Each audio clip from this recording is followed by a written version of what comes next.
Yankee and Cowboy Stadium are replaced with shiny new versions. Some historical fields remain. Darlington Raceway is one of those legendary venues. You win here, you've made history at a track where history has lived.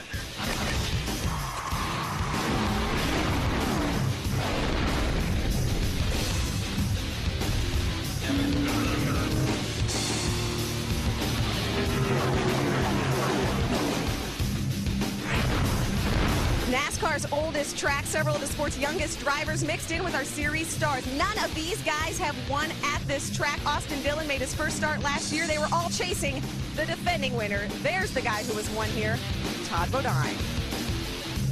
It may be an off weekend for some, but not for us. In fact, qualifying just ended mere minutes ago, meaning teams are scrambling to get ready. They know the NASCAR spotlight is solely on them this weekend. The Camping World Truck Series and the Setup, presented by Polaris, are the only NASCAR shows in town.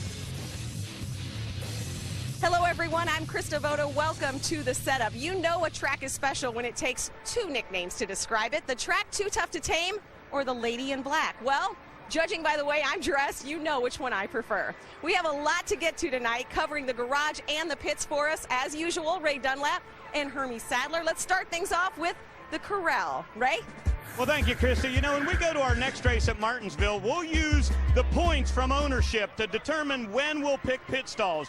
But this weekend, it was qualifying that decided it here at Darlington, and it made a big difference. Cole Witt got the pole. He's in pit stall number 1. The next two fastest trucks took the very next two good pit stalls that had an opening. That could play a big part in the outcome of tonight's race here. Remember, at our last race at Phoenix, pit stall number 1 won the race. Hermie? Well, you're right, Ray. In the corral also, listen, pit stall selection is very important as well, but also track position at this racetrack, very important, especially for a guy like Cole Witt, who we're going to talk to in a second.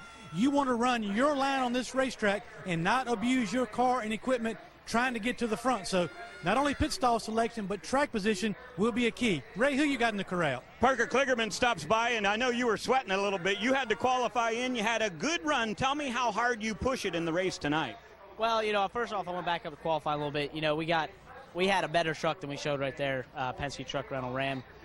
You know, we had someone spin out when we exited the pits, and so in doing so, we had to come back down to the pits, and there's a bunch of sand and everything that's off the line here, and when we went back out, you know, we'd lost a lot of grip.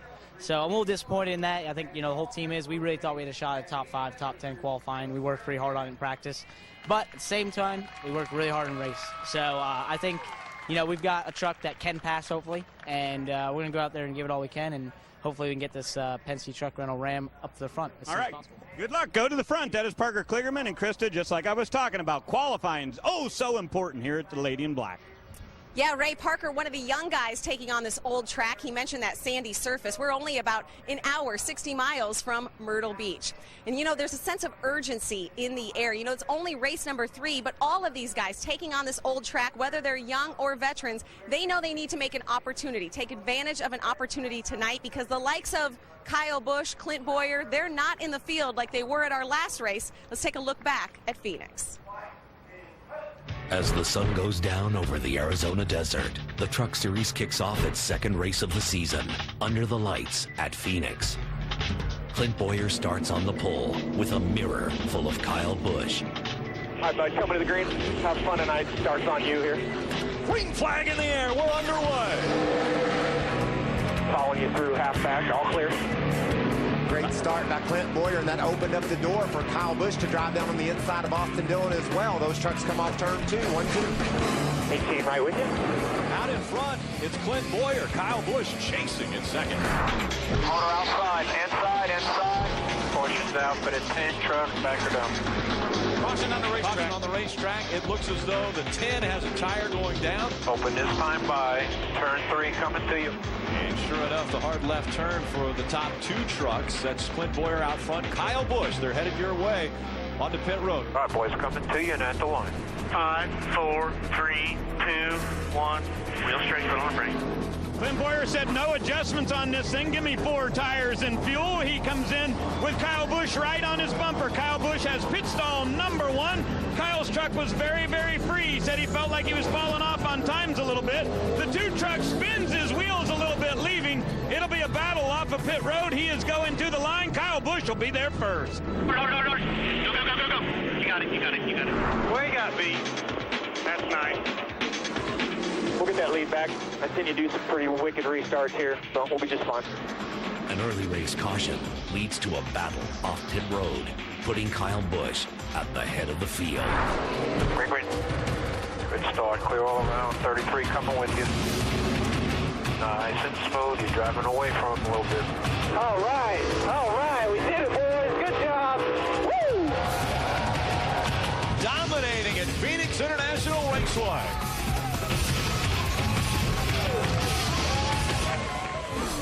So neither of our winners this year have earned points in our series. When you look at our top 10 drivers, most of the veterans are missing. Ron Hornaday is 10th, but so many new guys like Miguel Paludo, Cole Witt, and Clay Rogers. The ThorSport tandem is looking strong. Johnny Sauter in 4th. Matt Crafton is the points leader, and I believe Ray is with him. I am, Krista, and you're right. It's a 10th place and a 7th that's gotten Matt Crafton off to a great start of this season in the points lead. Matt, you got your first big victory at Charlotte Motor Speedway. I'm wondering how big of a deal would it be for you to get a win here at Darlington? Darlington would be awesome. I mean, Charlotte was really, really cool, but Darlington, I mean, there's so much history here. And there's so many great race car drivers that have won here. And to have this Menard Chevy in Victory Lane would be big for us. I mean, guys worked really hard over the winter.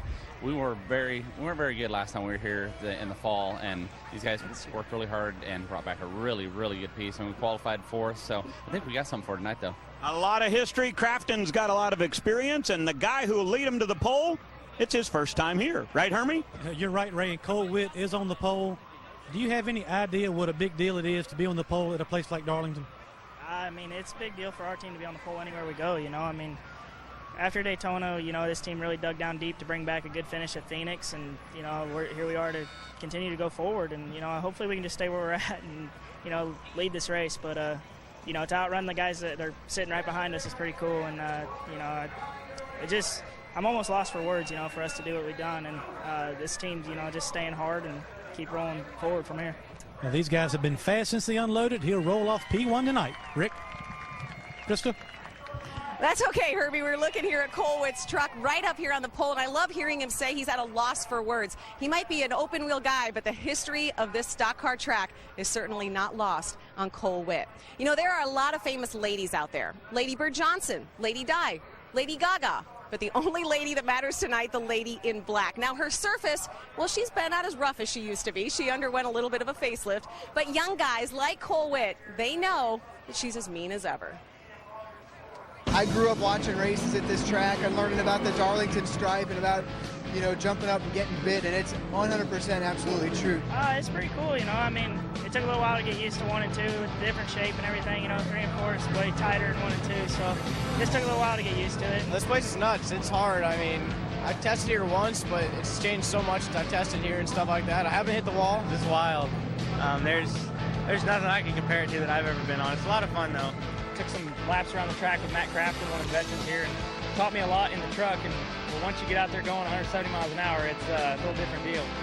Fortunately, we haven't earned our stripe yet, which is good. Drive the truck very hard here, so it's been cool. I've been really, really close to hitting the wall so far a couple times, so I'm sure I'm going to get it in the race. Some names of drivers who have yet to tame this track, and this is in any series. I mean, look at those names. You see Kurt Busch. Remember how close he came versus Ricky Craven a few years back? And Phil Parsons, 40 starts here. He knows how tough it is to win, and he's had some very good finishes here as well. We've already told you young guys could be making some serious noise tonight. In fact, it's been the new names who have been getting our thumbs up so far this season. Nelson Piquet Jr. finished 13th in Phoenix. He's raced at Monaco, but never at Darlington. Brad Sweet finished 11th in our last race, and that was big after wrecking in Daytona at our season opener. Justin Johnson, he's the pride of Las Vegas. He made his first career start in Phoenix. And how's this for being a quick learner? 1 start and 1 top 10. Cole Witt loves the desert, at least he does now. He scored a career best finish of 6th in Phoenix. He is our pole sitter tonight. We will hear from more drivers when the setup continues. Call or click today. The setup is presented by Polaris, the hardest working, smoothest riding off-road vehicles, now at your local dealer. Brought to you in part by Camping World and the Good Sam RV Club. Everything you need for the RV lifestyle, including RVs, accessories, warranties, insurance, roadside assistance, and more. And in high definition by Funai. Funai, fun and innovative. Experience more at FunaiAmerica.com.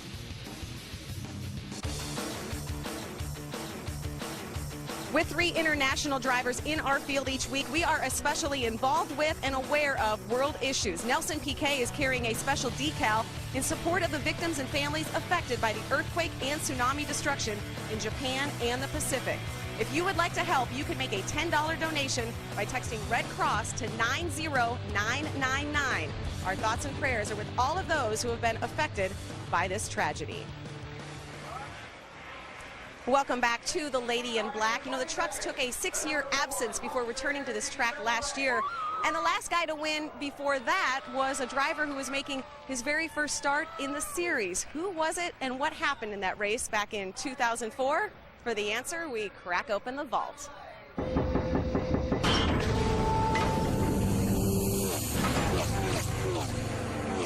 In 2004, the Trucks were ready to take on the Lady in Black for just the 4th time. But another lady, Mother Nature, had other plans.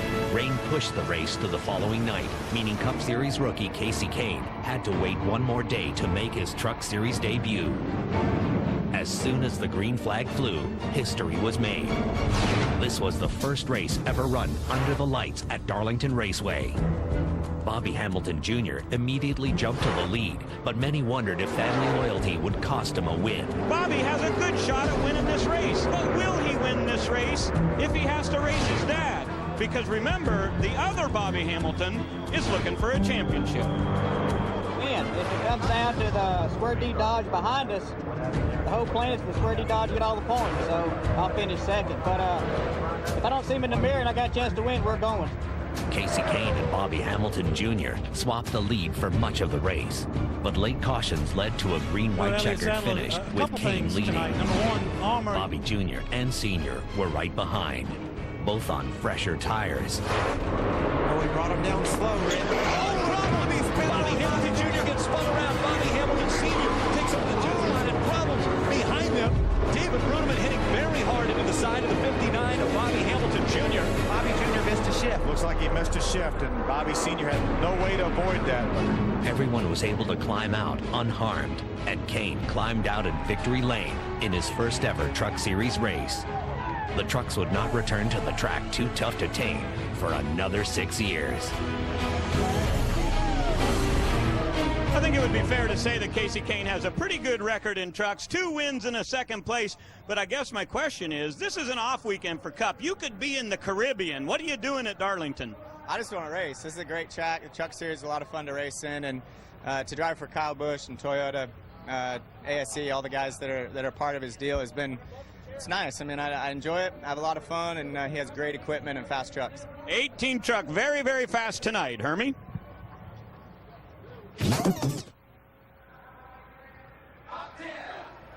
On a KHI vehicle, you got that going for you. And we just talked to Casey Kane. You guys seem to have a lot of 1-2 finishes in the past. Got another one in store tonight? Well, we hope so. We were talking about that. The last 3 wins I have in NASCAR, Casey's finished 2nd. So I'm glad he's racing tonight if he finishes 2nd. But you know, those guys are pretty fast. We're actually pretty happy with our Armor Food Chevrolet, too. It's go to armorpitstop.com. They got a lot of cool stuff going on there to help you save some money on fuel. And got a lot of good race fans here tonight. Glad Speed's here. Hopefully we'll have a good show. That's Elliott Sadler. He rolls off 8th tonight.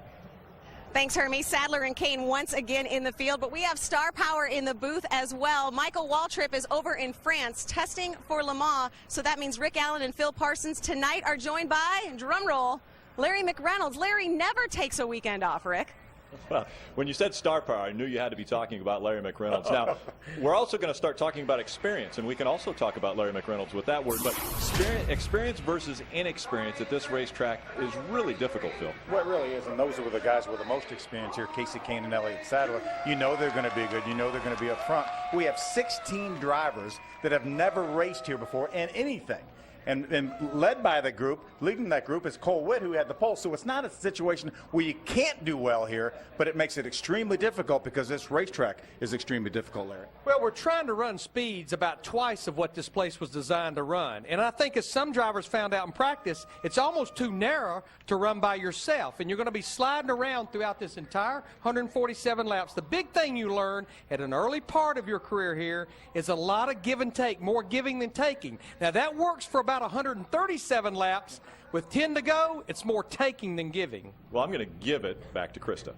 Ah, very nice. And all about the experience, you know, talking about a young guy like Cole Witt on the pole with the experience of Casey Kane, a former winner at this track, alongside. But hey, I was really appealed by something that Johnny Sauter said earlier. He said that he doesn't just want to win here, he needs to win here. I'm a late model racer till I die, and this is a late model racer's track. It's old school at its best, something young drivers are about to find out. Stick around, we've got a lot more here in Darlington. You're watching Speed.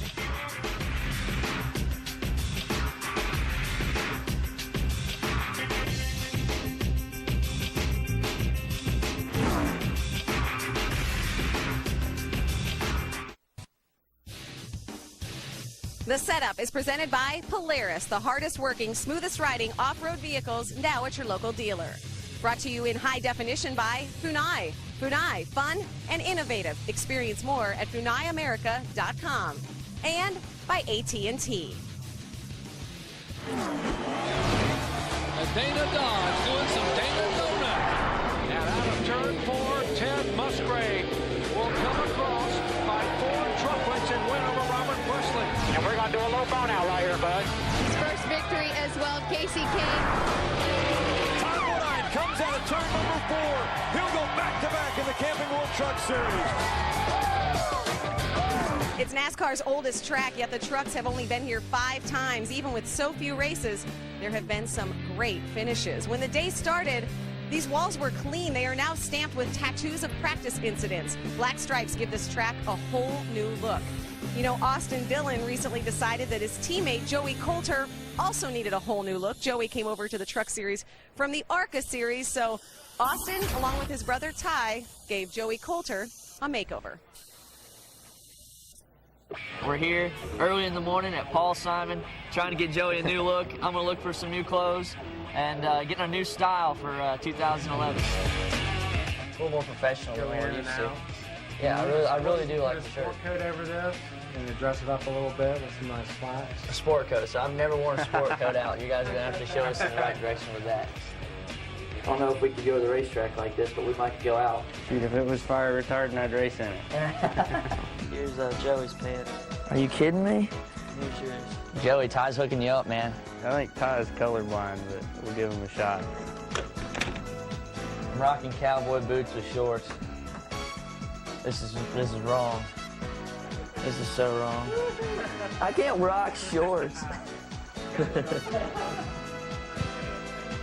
Looks like the second part of it's going to be getting a haircut, and I hate to break it to you guys, but we're going to have to get our eyebrows trimmed. All right.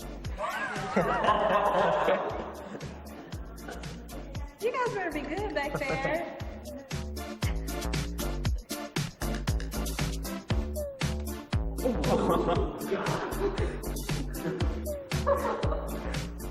You just wait. You got twice as much as he's got to go through. Oh.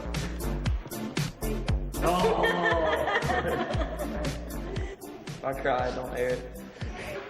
Oh.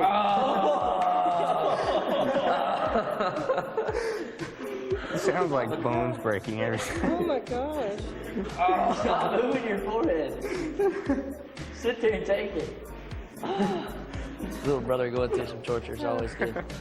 I tried to make it seem as easygoing as possible so Ty and Austin would kind of relax and then go through the same amount of pain. What if she gets one of the big ones that's connected to your brain? I was trying to be tough. I made it through the torture. Let's get a haircut now. I told her, I said, you're the professional. You tell me. I've never done this before. So she did a great job picking out a style that I think works really well. I like it better than what I used to do with it. Joey's getting a whole new outfit right here. Rock star mentality. We're getting G'd up from the feet up. Dude, it looks good, man. Yeah. Looks really good. Now all we need is some boots, right? Yeah. But we're now at my favorite, and that's Bass Pro Shops. If you can't find what you need here, you might as well stay at home. He's definitely one of the most professional drivers on or off the racetrack. Thank you, Mr. Dillon. You know, him kind of showing me how it all works and where to go, what to buy, that kind of just shows that even more. Think on that one. All right. I think Pop will be proud of you. RC will be happy. All right. Now the whole truck team's wears cowboy boots. I think a lot of it just makes the sponsors proud. You know, they can take any picture from anywhere, but this is our driver. You know, this is our driver when he's at the racetrack. This is our driver when he's on vacation. This is somebody took a picture of our driver at an airport, and look how nice he looks. You know, not kind of laid back like I used to look.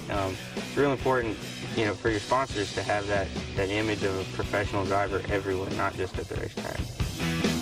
Oh, man, I'll tell you, the eyebrow plucking part, that was tough for me. The makeover went really, really well. I know that was a lot of fun. How does an eyebrow plucking compare to trying to get around Darlington Speedway? Well, I don't know how painful Darlington is yet, but I know the eyebrow plucking is pretty painful. But this place is tough. This is definitely the toughest racetrack I've ever been to. You know, but I figure if I can survive a makeover like that, we can handle it here. We appreciate you playing along. Joey Coulter got a 9th place finish at Phoenix, hoping to survive tonight here at the Lady in Black. Krista? What's happening? This is supposed to be the Manly Series. Someone else to keep an eye on tonight, Timothy Peters. He finished 2nd to Todd Bodine last year. And Timothy Peters likes hair gel. What's happening? We're not done setting you up just yet. We will wrap things up and get you ready to go racing next. A great crowd on hand. Welcome to the Truck Series fraternity. Look at those fans.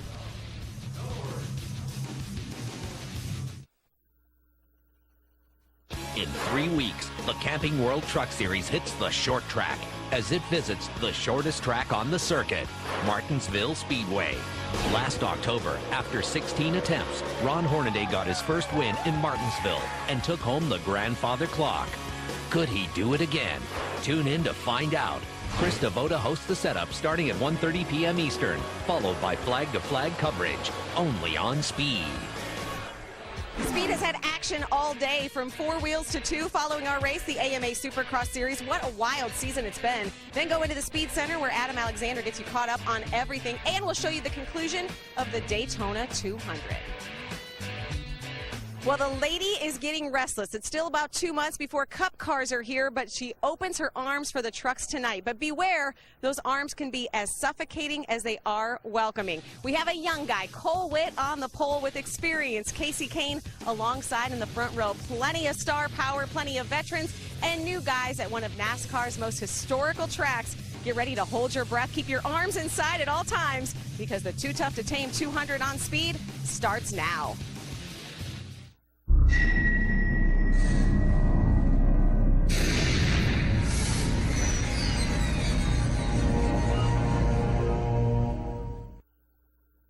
To be the best, you must be able to control what is uncontrollable, to tame what is untamable. Some say that the Lady in Black is too tough to tame. The Darlington Raceway has been known to eat trucks alive. With narrow straightaways, drivers get pulled together like magnets, rubbing and scraping as they fight for position. In the turns, the red and white striped walls suck the trucks to the outside, littering them with black tire rubber. For a driver to leave Darlington as a winner, they must possess the mental toughness of a champion. Only a handful of drivers have had that toughness. Who will be next? And who will fear the Lady in Black? Reputation precedes it. Darlington Raceway hosted its first race in 1950, and drivers have spent the last 60 years trying to figure out how to stay off the outside wall. Welcome to the NASCAR Camping World Truck Series Too Tough to Tame 200 on Speed. NASCAR's toughest series takes center stage for our third race of the season on one of the toughest tracks of all time. Experience at this track pays huge dividends, and only half the field has any experience at the Lady in Black. Casey Kane is back in the truck driving for Kyle Busch Motorsports.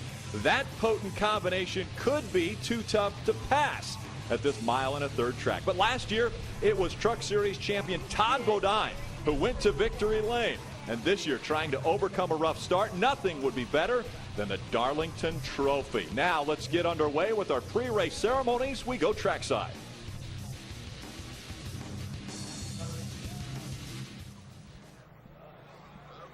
And now, ladies and gentlemen, please rise and remove your hats as the South Carolina Air National Guard Base Honor Guard presents our nation's colors. Now let's take a moment of silence to honor those lost in the horrific earthquake and tsunami that devastated Japan this week.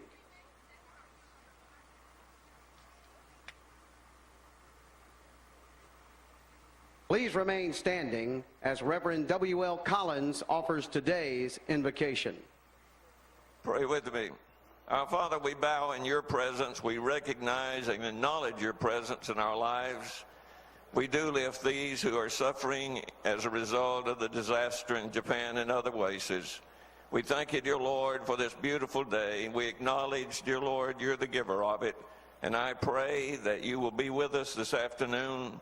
Protect and guard those who are driving and the others who are caring for them. Thank you for your love, and most of all for your Son, in whose name we pray. Amen. Now please welcome Master Sergeant Tressie Anderson Bolden from Pope Air Force Base as she performs our national anthem. Oh, say, can you see by the dawn's early light what so proudly we hailed at the twilight's last gleaming, whose broad stripes and bright stars through the perilous fight o'er the ramparts we watched were so gallantly streaming.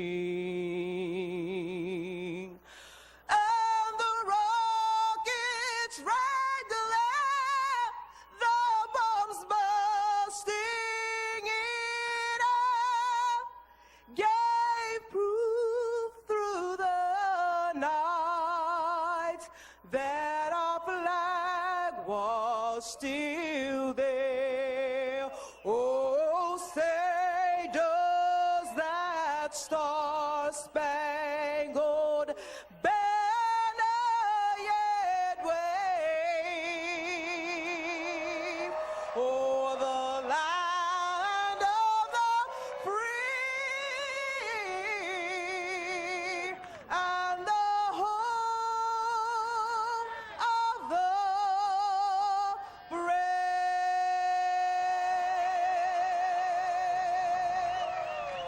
Let's hear it for Master Sergeant Tressie Anderson Bolden and the C-17 from the 315th Airlift Wing, Great crowd Charleston on Air hand. Force Base. Called in by Tame Senior the Airman track Brandon too Carter. tough to tame. Will it be experience, or could we see a rookie make it to victory lane for the first time?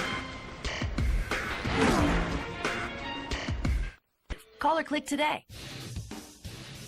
The NASCAR Camping World Truck Series on Speed is brought to you by Camping World and the Good Sam RV Club. Everything you need for the RV lifestyle, including RVs, accessories, warranties, insurance, roadside assistance, and more.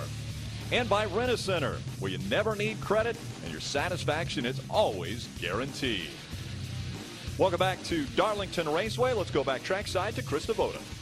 Thanks, Rick. And if these walls could talk, they would spill the stories of our sport. What to look for tonight? How about experience versus the lack thereof? We've talked about all the young guys that are in this field. Who will get a Darlington stripe tonight? When we came on the air with the setup, qualifying had literally just ended. The quick turnaround adds an extra sense of urgency. The Camping World Truck Series is the only show in this town or any other. Your favorite Cup drivers may be off, but they and fans around the world are watching, and you can probably hear the jet dryers on the track getting us ready to go. Every track, boys, has a personality. This one is a biker chick, but don't you dare call her a chick. She's also a lady.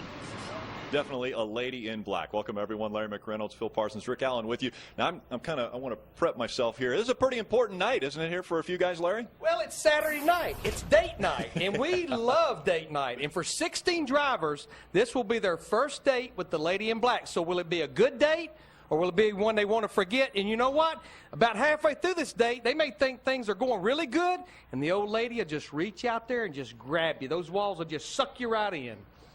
And a lot of these drivers want that date to be late in the race with track position. This racetrack is so sensitive to track position, you want to be up front. That's why it gives such a huge advantage to the drivers that have qualified up front. This race has never been won out of the top 10 but one time, and that was because they rained out qualifying. Bobby Hamilton Sr. won that race. So extremely important to be up front and stay up front. We're going to pit a couple times here. They actually gave these guys an extra set of right side tires. That may come into play later, but you want to have your tires on and be in the right place at the right time towards the end of this race, and that's up front.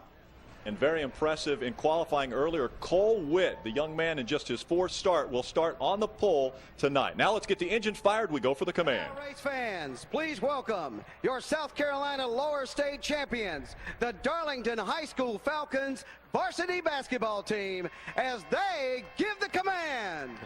Driver, start your engine!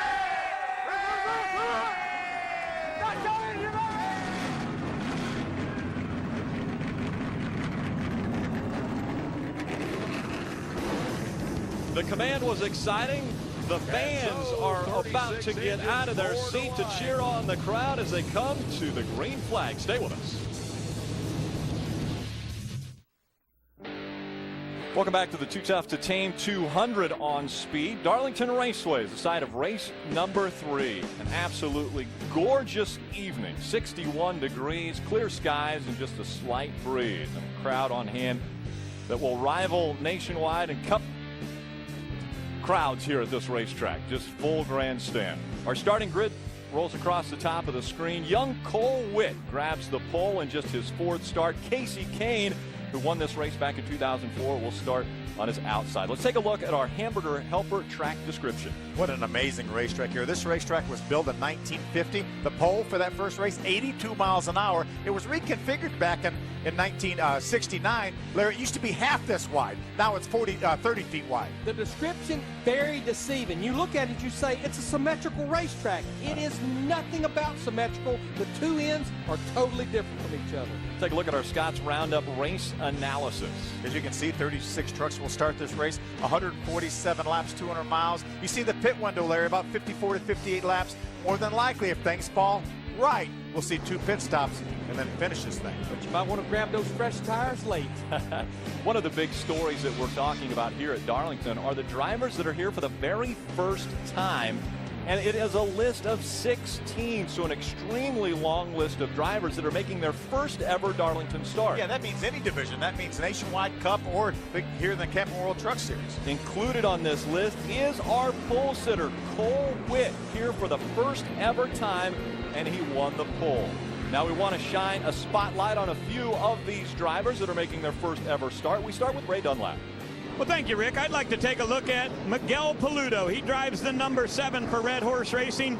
And I'll tell you what, Miguel has been fantastic when he drove in Porsche Cup. He won championships there, but his dream has always been to be in stock cars. When he went to Daytona, he got a 4th place finish, but he knows he has a lot of respect for this racetrack. And earlier today, his spotter, Terry Cook, told him, I'll try to talk you through the passing zones and when to get ready to make that pass and anticipate it. Miguel said, I can't hardly wait. Hermie? Well, thank you, Ray. We're in Darlington, South Carolina. Why not talk about an Earnhardt? Jeffrey Earnhardt, what a great season it's been so far. 7th at Daytona, 19th at Phoenix, 7th in points, but today has been a trying day for Jeffrey Earnhardt. He crashed his fuel doctor truck in practice. He will go to a backup truck. That truck did not make a qualifying lap on the racetrack. He was locked into the show. I got a chance to speak with Jeffrey right before I came over. He said, I'm going to try to do the same thing I've done all year to get me this far. Stay cool, stay calm, and try to get what I can from this lady in black. Phil? Hermie, I want to take a look at 20-year-old Westport, Connecticut driver Parker Kligerman. What a great breakout season in 2009 for Parker. 9 wins in the ARCA Racing Series. He finished second points by 5 points. He won the pole that year at Kansas in his first ever nationwide start. This is his 4th truck start. He finished 9th at his first truck start at Texas last year. He finished 15th at Daytona, had trouble at Phoenix and finished 32nd. Good news, that Penske truck rental, yellow, is on this truck for the entire season. And Larry, he will start this race from the 18th spot. All right, who I want to take a look at is 25-year-old Brad Sweet, driving for Turner Motorsports. He's going to start the race in the 21st position, running a limited schedule. Now, earlier today in qualifying, he's going to start 21st. This was lap 2. His date with the lady almost went bad right there. Saved it, didn't hit anything. Remember, his boss in sprint and midget cars, Casey Kane, he's been wearing Casey Kane out this week about what you need to do at Darlington. What do you need to do? What is the recipe for success? Well, let's take a look at our Walmart recipe for success. And we'll start with Ray Dunlap. What's the good ingredient here at this track? Armor, that's it, Rick. You gotta love Vienna sausages. You know they're great to eat, but I'll tell you what, they're hard to beat. And anytime they've been on sponsorship for Kevin Harvick Incorporated, they've gone to victory lane. All 4 races. Today, Elliott Sadler hopes to make it number 5. Hermie? Yeah, thank you, Ray. Every time you come to Darlington, you think about tires. Today's been a little bit of a different day as far as tires in the garage. We've even seen some of the teams scuff tires. You can see this tire right here in Ron Hornaday's pit. It has been scuffed on the racetrack. And we also heard Phil Parsons say these teams have the option of buying 2 more right-side tires. So we'll see if tire management plays a key tonight. Rick? Thanks, Hermie. Crowd on their feet as the field makes its way out of turn number 4. We're about to get underway with a Too Tough To Tame 200. Green flag in the air, we're underway. A drag race into turn number 1. Casey Kane and Cole Whitt. Problems early on in turn number 1. Around goes the 7. That is Miguel Paludo. Sideways, as well as Max Pappas in the 9. Travis Kvapil, the 5 truck, the is bad in it luck as well. Continues for Travis Kvapil. I think this is what you have when you have 2 trucks, 2 drivers trying to run side by side, even at the start of the race.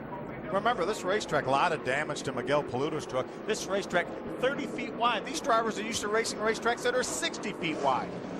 And in practice earlier today, Phil, we didn't see any side-by-side racing. So we talk about 16 people who are here for the first ever time, and then we try to line them up 2 by 2, 36 trucks. Let's take a look at what happened. Looks like the 50 truck of T.J. Bell got in the left rear quarter of Travis Kvapil, but that's actually aftermath. There was a situation that happened in front of this right here.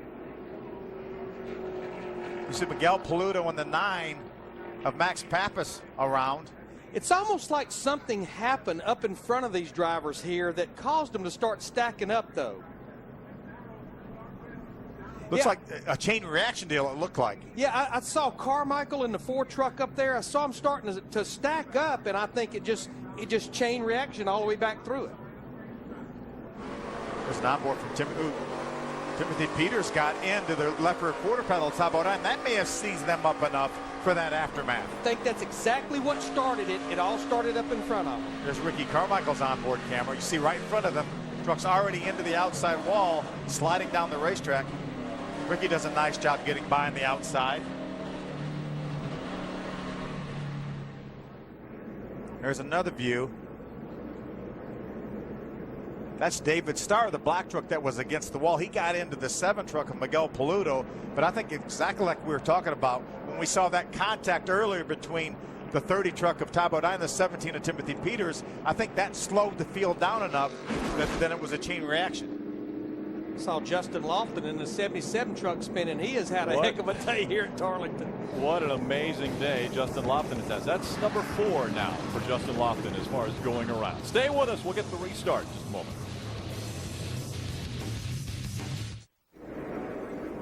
Welcome back. Field 2x2 as they come out of turn number 4. We're going to try it again.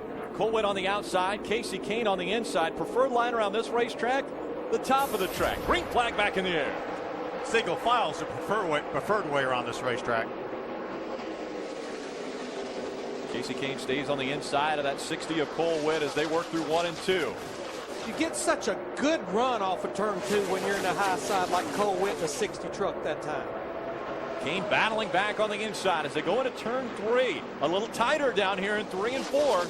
How about Cole Witt able to squirt ahead from the outside?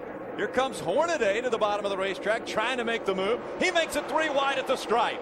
It better be about 1 wide by the time they get to turn 1. Yeah, they better get that figured out by the time they get down to the other end. It was sorted out. Now Matt Crafton looks to the inside of Ron Hornaday as those two battle for the 5th position. You know, Larry, normally this racetrack is give and take. It looks like these guys are racing with 10 laps to go already. I think it goes back to what we talked about earlier. They know it's a short race, 147 laps, 200 miles. Elliott Sadler driving the 2 this week for Kevin Harvick Incorporated. Timothy Peters making the pass on Parker Kligerman. That moves Timothy up into the top 10. We saw earlier that incident. Timothy Peters actually got into the back of the 30. Oh, sideways goes the 10. And Chase Mattioli will bring out caution number 2. Matter of fact, he goes to the bottom of the racetrack, and so the caution doesn't come out. Again, the high line around this racetrack is where you will see most of the trucks run, so he is out of the racing groove. Look at all that asphalt down there. It looks like it's wide, right? Not all of that's raceable, but certainly if the trucks are down there, they're out of the way. So Chase Mattioli is sideways. He's slow on the backstretch, trying to make it back onto pit road, and they continue to race by him. Cole Witt out in front of Casey Kane. Casey Kane in that 18 truck, he's starting to reel Witt in that 60 truck just a little bit. How impressive has Cole Witt been, though, Larry? Only his 4th start in the NASCAR Camping World Truck Series. And never been here. He's one of the 16 that has never been here. Those two stay nose to tail as they go down the backstretch. Cole Witt just in front of Casey Kane, separated by less than 0.2 of a second. Casey was the quickest truck that last lap. As you can see him reel in the 60 of Cole Witt. You know, this is the first time Cole Witt has led a lap in the Camping World Truck Series. Did it at Darlington. He's doing it at one of the toughest that the Truck Series goes to. And holding his own right there. There's a good battle for the 9th position. Jason White, the 23 truck. Timothy Peters sat at the pole here last year and finished 2nd in this race. Now he's looking to get that position. He goes to the inside as they go down the backstretch and into 3. Good move early on so far for the 17 of Timothy Peters. Is that where you have to pass? Is that a textbook pass coming out of either 2 or 4? That's where you start the pass. That's where you start setting them up, and then you take the entire length of the straightaway and you try to complete the pass entering the next corner. And that's where the give and take is. If you make a run on somebody, you pull up beside them, you get down to the next corner, they really should give way here and let you have the corner getting in. Good run by the 51 of Justin Johnson trying to reel in that 4 of Ricky Carmichael. 62 of Brendan Gaughan. That South Point Toyota leads that pack. He's running 13th right now. And Brendan Gaughan, that 62 truck, he's one of a few drivers comes in here. They've dug themselves a little bit of a hole in the points even after 2 races. Brendan comes in here 19th in the points. Brendan running 13th on the racetrack. He's got Ricky Carmichael all over his back bumper, though. Battle for 11th, Parker Kligerman, and the 8 of Nelson Piquet Jr. Again, amazingly enough, names that you don't normally hear battling on this racetrack early with very little experience here. Yeah, I was very impressed with the majority of our first-timers here. We had 17 that came here for the first time, 16 of those able to make the race. A lot of those drivers really, really fast. Obviously, Cole Witt being the fastest of them. Saw the 57 of Norm Benning a little bit slower on the bottom of the racetrack. We're 13 laps into this race, and we've got caution. Caution comes out into the wall in turns 3 and 4. Now just coming off of the wall, making the hard left turn is the 32. That is Brad Sweet. So Sweet got up into the wall in turns 3 and 4. You see the damage to the right side of that truck. Remember, Larry, you talked about his qualifying problem, spinning out on lap number 2, but pretty significant contact there for the Great Clips Chevrolet out of the Turner Motorsports stable. Yeah, he hit it with both ends, and there's going to be, I think, some substantial suspension damage there on that 32 truck. Just got a little bit loose, got sideways, had to chase it up the hill. A lot of times you can get away with that if you have a 60-foot wide racetrack, but not here on this 30-foot wide Darlington. Riding with Matt Crafton here in the 88 truck, I think you'll be able to look ahead of him. That was another truck that actually got the Darlington stripe. That's not unusual at Darlington. You'll have them getting stripes 2 and 3 at a time. This track is giving them out. Well, I'm sure they're going to be giving them out by the dozens before this one's done. Brad Sweet into the wall. Wednesday on the new hit reality series Car Warriors, the All-Stars go big with an over-the-top design for a Datsun 240Z. But a team of young guns wants to prove the old dogs are all bark and no bite. Don't miss an all-new Car Warriors. That's Wednesday, 9 p.m. Eastern on Speed. What do you think? Maybe we should get a group together and challenge them sometime, Larry? As long as we don't mind losing all we've got. Are you going to be the old dogs? Well, how about it? We got a lucky dog here. The Aaron's lucky dog goes to Norm Benning, so he'll get a lap back. Stay with us.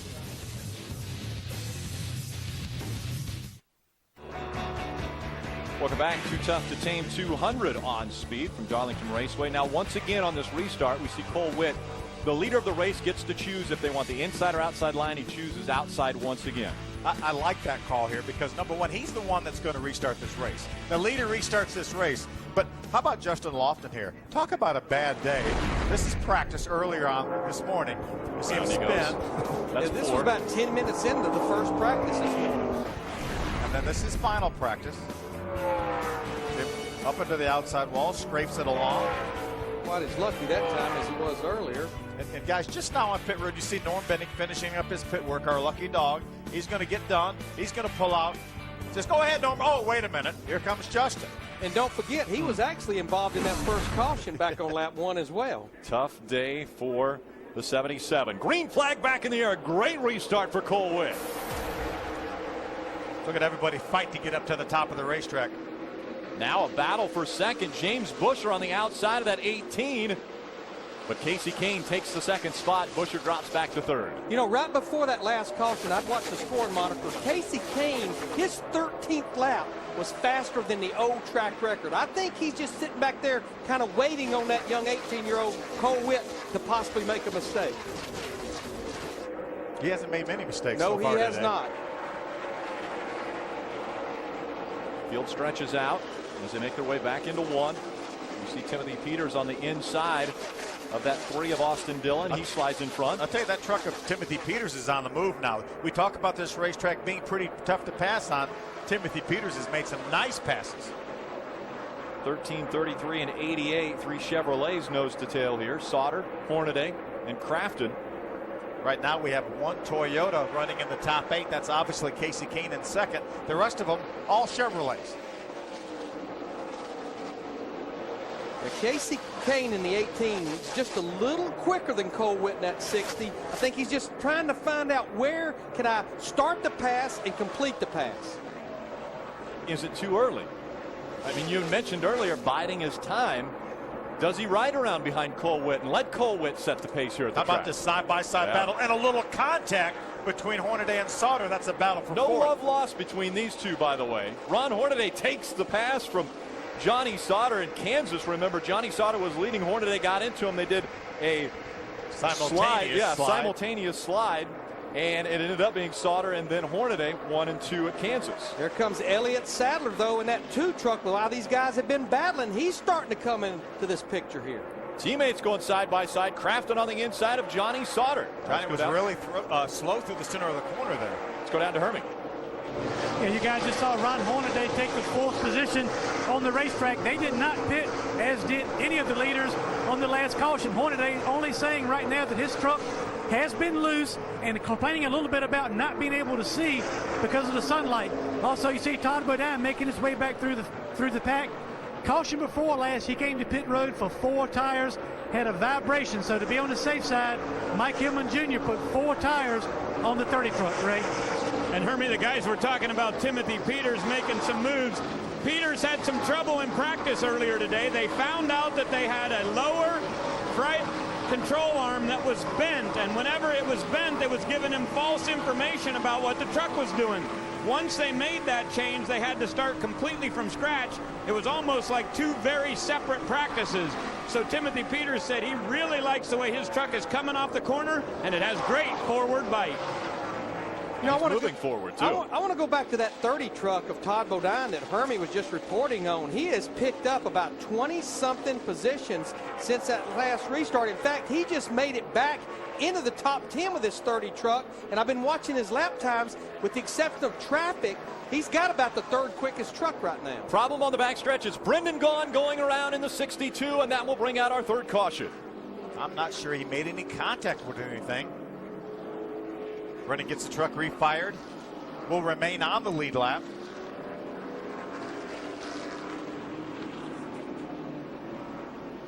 Down the backstretch, Brendan Gaughan was sideways, throwing up a lot of smoke. But as you mentioned, Phil, it doesn't look like any damage to the truck. You know, Larry, we're 25 laps in right now to this race. These guys can go about 55 laps, somewhere in that range. If you come in now, they could make this a 1 more stop race if you stretch it a little bit. Here's Carmichael riding just behind that 62 as they come out of turn number 2. Brendan just makes a little contact with the 23 of Jason White, and I think he just yanked the steering wheel left to keep him spinning out to Jason White. Does a nice job keeping that truck out of the inside wall. You talked about how narrow this place is, Phil. It's not very often, we saw it with Brad Sweet, the 32 truck qualifying, that you can spin out here on the exit of the corner and not hit either the outside wall, the inside, or even both. You know, one of the other things, a factor that's going to be coming into play and potentially came into play a little bit with Brendan Gaughan is the sun. When they come out of turn number 2, that sun is getting low enough now that it's going to be right in their eyes. Yeah, we're going to have to be dealing with that for quite a number more laps. Guys up on the wall getting ready for the trucks to make their way onto pit road. That's the Casey Kane team of Kyle Busch Motorsports right there. Again, we've completed 26 laps. That'll be 27. That'll leave 120 laps. We know the pit window somewhere between 54 and 58 with a couple caution laps thrown in. These guys may be able to do this on 1 stop from stopping right here. Rick, there's the sun you're talking about as we ride with Timothy Peters in the 17 truck. And, of course, this is up on the roof, but this is still basically what the driver is dealing with right now. Yeah, look at the shield of Carmichael, that reflection off of there. That's what he's got to deal with.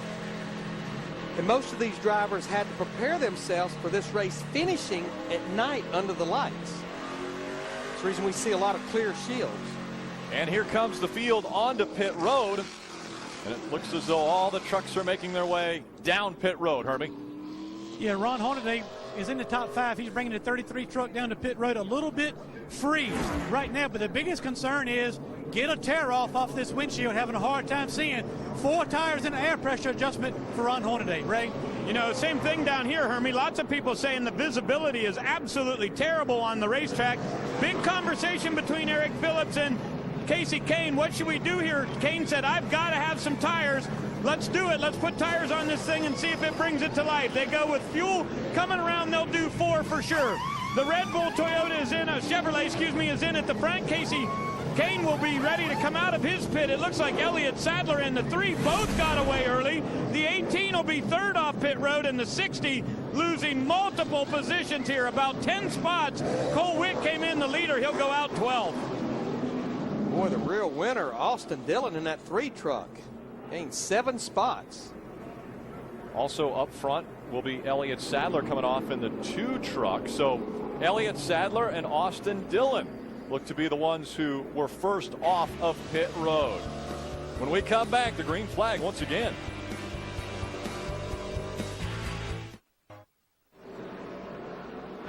Monday night, you can't miss the hub. Elliott Sadler, who's currently leading this race, joins Steve Burns to discuss all the action from the truck race in Darlington. Plus, we'll give you the ultimate setup heading into Bristol. NASCAR Race Hub, Monday night, 7 Eastern, only on Speed.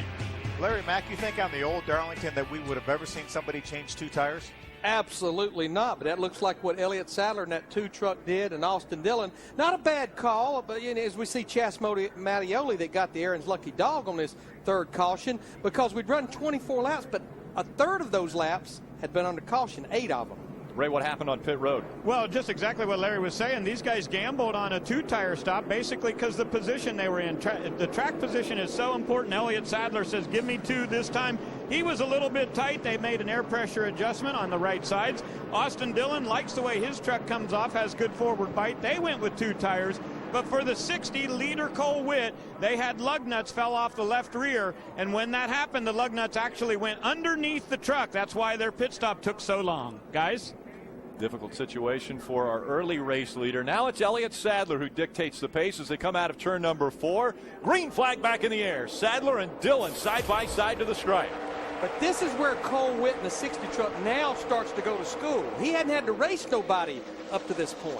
We know he's fast. We know he can get around here fast, but now he's mired back in traffic. What's he going to do now to try to get back to the front? Right now he's pulling to the inside of Johnny Sauter and driving by him off for turn 2 down the backstretch.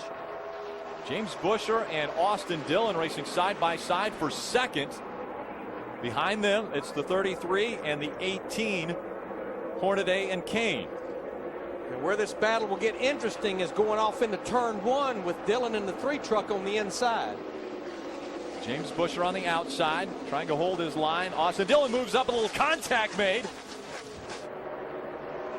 They go back to single file. No matter how much you're turning that steering wheel, the truck just keeps wanting to go to the wall. Centrifugal force just takes that truck to the outside for sure. You know, we talk about the groove here. What a nice move by Casey Kane to the inside of the 3 of Austin Dillon.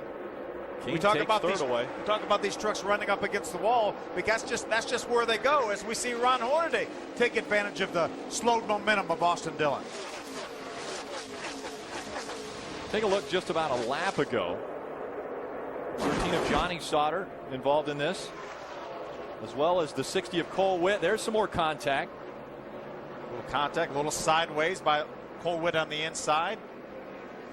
We talked about it. Remember how good he was out front. Now he's back in traffic. He's back in some dirty air. That truck may not be doing the same thing that it was when he was out front. Yeah, I'm not sure he's been in traffic at all today, even throughout all of practice. We didn't hardly see any drivers in traffic.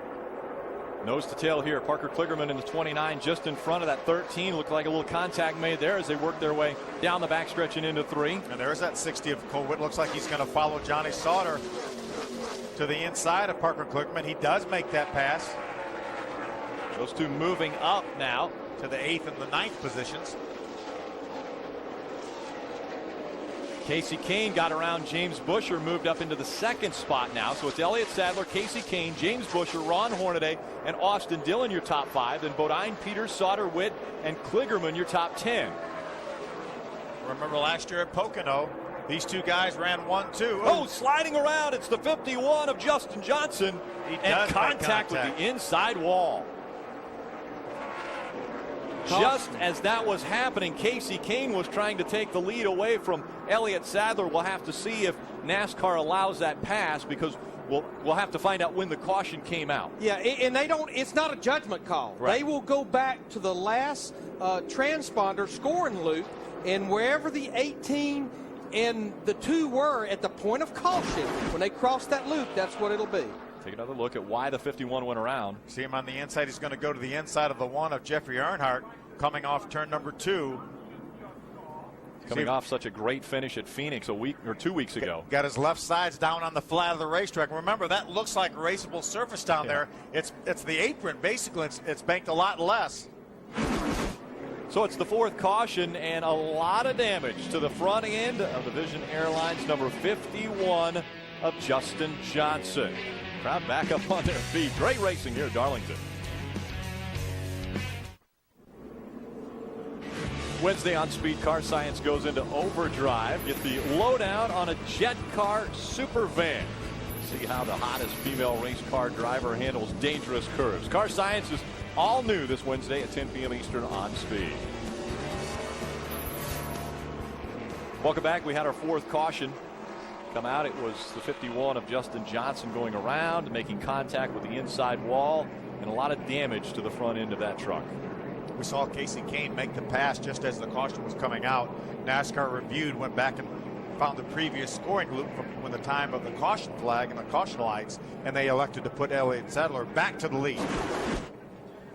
In case you missed it, this is the incident. This is Justin Johnson getting to the inside of Jeffrey Earnhardt, got his left sides down on the flat, got that truck to wiggling, and then he was running out of racetrack. Just like before, Brendan Gaughan, he turned that thing left to keep off of Jeffrey Earnhardt, and around he went, unfortunately. I think you made the note earlier. You look like you have a lot more racetrack to work with down there, but you definitely can't get by with getting those left side tires down on that flat. Chase Mattioli is going to receive the Aaron's Lucky Dog and get a lap back, so they'll put right side tires on that as well as left side tires and top it off with fuel, Sunoco fuel, and heads it back out onto the track. Welcome back. Too Tough to Tame 200. You're on Speed, your motorsports authority. Darlington Raceway, the third race of the 2011 season, and already 4 cautions to start this one. On the outside, Elliott Sadler was deemed the race leader when the caution came out. Casey Kane will start on the inside of row number 1. So a great battle building right now as we get ready to restart here at Darlington. A little bit reminiscent of Pocono last year. Guys checking up, going to the inside here. It was a lot tighter restart than we had on those first 3 restarts. Matt Crafton all the way down on the flat, going to try to make his way up to the banking, and he does. Another very tight restart from Darlington, just like the beginning of this race. They're still too wide. You see Hornaday on the inside. Elliott Sadler's dropped all the way back to 4th. Again, he was your race leader at the stripe. Someone else backpedaling is Ron Hornaday in that orange 33 truck. He's lost several positions. And remember, the 2 truck put 2 tires on that pit stop, as well as the 3 truck of Austin Dillon. Right now, Austin's being shown in the 3rd spot. The truck I keep watching, the driver I keep an eye on, is our champion, Todd Bodine, in that 30 truck. Remember, he was involved in that first caution on lap 1, came in, got off sequence on pit stops, made another pit stop. He's worked his way to the top 5 in the 5th position. And won this race last year. Crafton just took 13th away from Jason White. Those 2 were side by side. Now it's Casey Kane, James Buescher, Dillon, Sadler, and Bodine are your top 5. Ray, what happened with the restart? Sadler came on the radio and said that Hornaday lifted his rear tires clear up off the ground. He said, "Is that my teammate back there?" They said, "Absolutely." He said, "Tell him please don't do that again." Well, quite honestly, he cost himself too, because of all the checking up, talking about Ron Hornaday in the 33 truck. He fell back several spots. Sorting it out. Well, a couple of guys haven't sorted it out yet. Travis Quapple, he's got to get back to the front after being involved in the first incident of the day. You see Brendan Gaughan also trying to make his way toward the front. He was also involved in one of our cautions. He brought out the 3rd caution today. Travis right now running 18th, Brendan 19th. They took over those positions from Craig Gose. Travis Quapple in that 5 truck, another one of the drivers running the full schedule. He's elected to take his driver championship points in the NASCAR Camping World Truck Series. Pretty deep hole after 2 races. Boy, sure does. There's several drivers in that same boat. Brendan Gaughan's another one of those drivers in a pretty deep hole. Field beginning to spread out now. Single file, which is a little more comfortable, I'm assuming, for the drivers, but a good battle here building for the 5th spot. Todd Bodine, as you mentioned, running so well early on in this race, and Ron Hornaday now all over his back bumper. It looked like Hornaday had a little bit of run going off of turn number 4. They took a shot at Todd, wasn't able to get underneath him. Now looking to the inside of that 3, the 2 of Elliott Sadler. Again, the 2 and 3 both only took right side tires, so it's going to be a little more difficult for those 2 to get up to speed on this run. Yeah, they probably don't want to see a long green flag run. They want to see a long enough run where it forces everyone, including themselves, probably to come back to pit road to get 4 tires. Taking a gamble early on to get track position, and it backfired, at least for the 2. And he had mentioned that his teammate, Ron Hornaday, who's behind him in that tied number 33, lifted the back wheels off the ground on the restart. So a very difficult restart as we see Hornaday working to the inside of that 30 of Todd Bodine. Good run down the bottom of the racetrack there, down in 3 and 4. Just couldn't quite use the whole racetrack because Todd was there. Coming in, Elliott Sadler had only led 16 laps at this racetrack, 15 in the Cup Series and 1 in the Nationwide Series. And after being out front for 13 laps, he's one of 3 drivers that have led here. Cole Witt, Elliott Sadler, and Casey Kane. It looks like Hornaday in the 33 truck is a little quicker than Todd Bodine in the 30, but he just can't find the right spot to make that pass. Now, to update our pole sitter, you just saw him there, Cole Witt, in that 60 truck, had the lug nut issue, sitting back there in the 10th spot right now. Todd Bodine working his way around the 3. Here comes Ron Hornaday, also trying to make the pass. I think it's really smart by Austin Dillon. He knows that he took 2 tires on that last pit stop. Hey, just stay somewhere in contact with these front-running trucks here. I know I'm going to get 4 tires the next time around, and then I should be on equal footing. Ray Dunlap. Good point, Phil, but what do you do on the 3rd round of pit stops? That's why these guys took the gamble early. They wanted the information of whether or not 2 tires are going to work, and a lot of that has to do when that pit stop comes. But I believe at least the 2 has a strategy in place of doing 4 next time and then just doing 2 to get that track position later in the race. We'll see how it plays out, but at least they're gaining information. I don't think there's any question next time they come to pit road, they'll be doing 4 tires. But if this thing has a green run going, though, and they make this stop under the green, most of these trucks, if not all of them, will be able to make it on that last pit stop. Side by side, we see Johnny Sauter in the 13 making the pass on the 3 of Austin Dillon. Here comes the 17 of Timothy Peters. We talked earlier about how hard he's charging to the front. See, now Austin's falling back now to the back side of the top 10. If he could even fall out of the top 10, and I think that's too far back. I don't think it worked for him. I don't think the 2 tires worked for him because his truck doesn't appear to be as good right now as it was earlier. Elliott Sadler's doing a pretty good job maintaining 3rd on his 2 tires. Chase Mattioli back into the wall in the 10. Looks like we're staying green, though, so he works his way down to the inside of the racetrack. That was right across the start-finish line. It was in 3 and 4 where he got into the wall. Oh, coming out of 2, he actually hit the wall and then limped all the way around the racetrack. Now, Austin Dillon in the 3 truck would hope that the caution would come out right now, I think. Take a look. This is, again, coming out of turn number 2, and wham, really hit the wall hard. Pretty hard shot there. He was following Johanna Long in the 20 truck, and you kind of lose your vision there. When he's right behind that truck. That's actually down at the other end of the racetrack after he initially hit the wall coming off turn number 2. So a lot of right side damage to the 10 of Chase Mattioli. He's going to make his way onto pit road. Casey Kane trying to check out on this field. He has a 3.4 second lead over James Busher. Bodine, Sadler, and Hornaday, your top 5. Sauter, Peters, Dillon, Witt, and Carmichael, your top 10. NASCAR on Speed heads to Thunder Valley, where NASCAR's biggest names take on the world's fastest half mile. Live speed coverage from Bristol begins Friday at noon Eastern with NASCAR Sprint Cup practice only on Speed, Motorsports Authority. We are under caution for the 5th time. There was debris on the racetrack, and that shouldn't be shocking to anyone. As much contact as we've already seen, not with only the wall, but also trucks into other trucks. This should even everyone out as far as strategy. It's been about 30 laps since guys were on pit road. I think you'll see everybody come for 4 Goodyear tires this time. Hermie Sadler. Yeah, Mike Gilman Jr. telling Todd Bodine, do whatever the 18 does.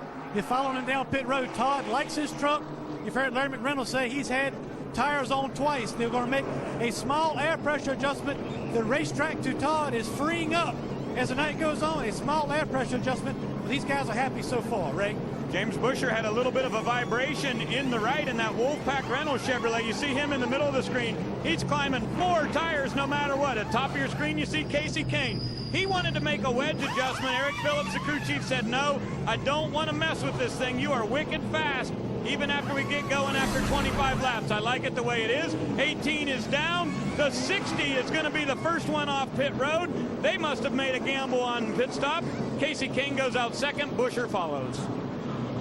I see a couple of gamblers there. I just think that's an awful lot of laps on those tires to be going with just right side tires. You know that 62 trucker, Brendan Gaughan, he's from Las Vegas, owns the South Point Casino. Might as well gamble. Might as well gamble.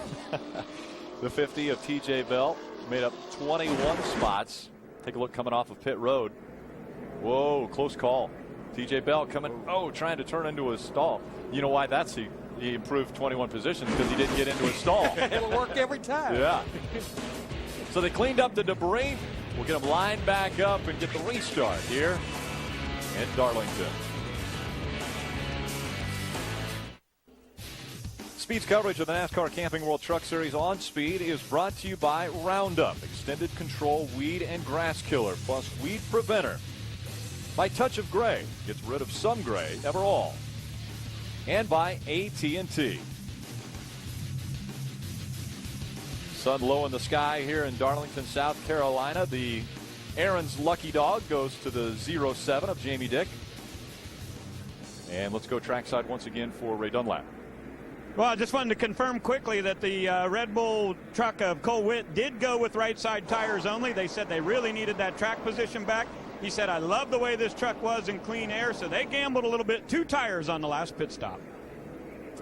Yeah, I'm just not sure. That's 20-something laps on those tires. You know, yeah, you can stay out in clean air. I'm just not sure you can race anybody with those tires. Green flag back in the air, side by side. Cole Witt on the outside, Casey Kane on the inside, and Kane makes the pass on the restart. I think Cole Witt is already paying the price. They didn't even get to turn 1. Casey Kane jumps out in front. If Cole Witt can settle out somewhere around the top 5 and they run a long run till they put tires on again, then it will have worked. Because before, he was mired at the very backside of the top 10. Take a look at this. James Buescher trying to make the move on the inside. He tries to pass Casey Kane as they go by the stripe. Just think of the redemption for James Buescher. He finished second in this race a year ago, missed the show at Phoenix 2 weeks ago. And how about this? Flexing his muscle as it goes down the backstretch. James Buescher leading at Darlington. Cole Witt trying to stay up to speed. Right behind Todd Bodine. Johnny Sauter just behind that 60. Now Sauter peeks to the outside. Will he be able to make the pass? There's Carmichael. Looks like he may have smacked the wall in the right rear of that truck. Watch him just bottom of your screen, right behind the 66 black and white truck. He does make some contact. There's Taylor Mawson going by on the inside. Here's another view from his onboard. That's Justin Marks, the 66 right in front of him. It's about as easy as you can hit one here. Yep. 3 of Austin Dillon, the 2 of Elliott Sadler. Timothy Peters just behind those 2. And now we see Matt Crafton trying to make the move to the inside of Timothy Peters. He makes the pass. Parker Clearman gets by the 62 of Brendan Gaughan. Remember, Brendan was another one of those trucks that put 2 tires on that last pit stop. Trying to get that all-important track position here at Darlington.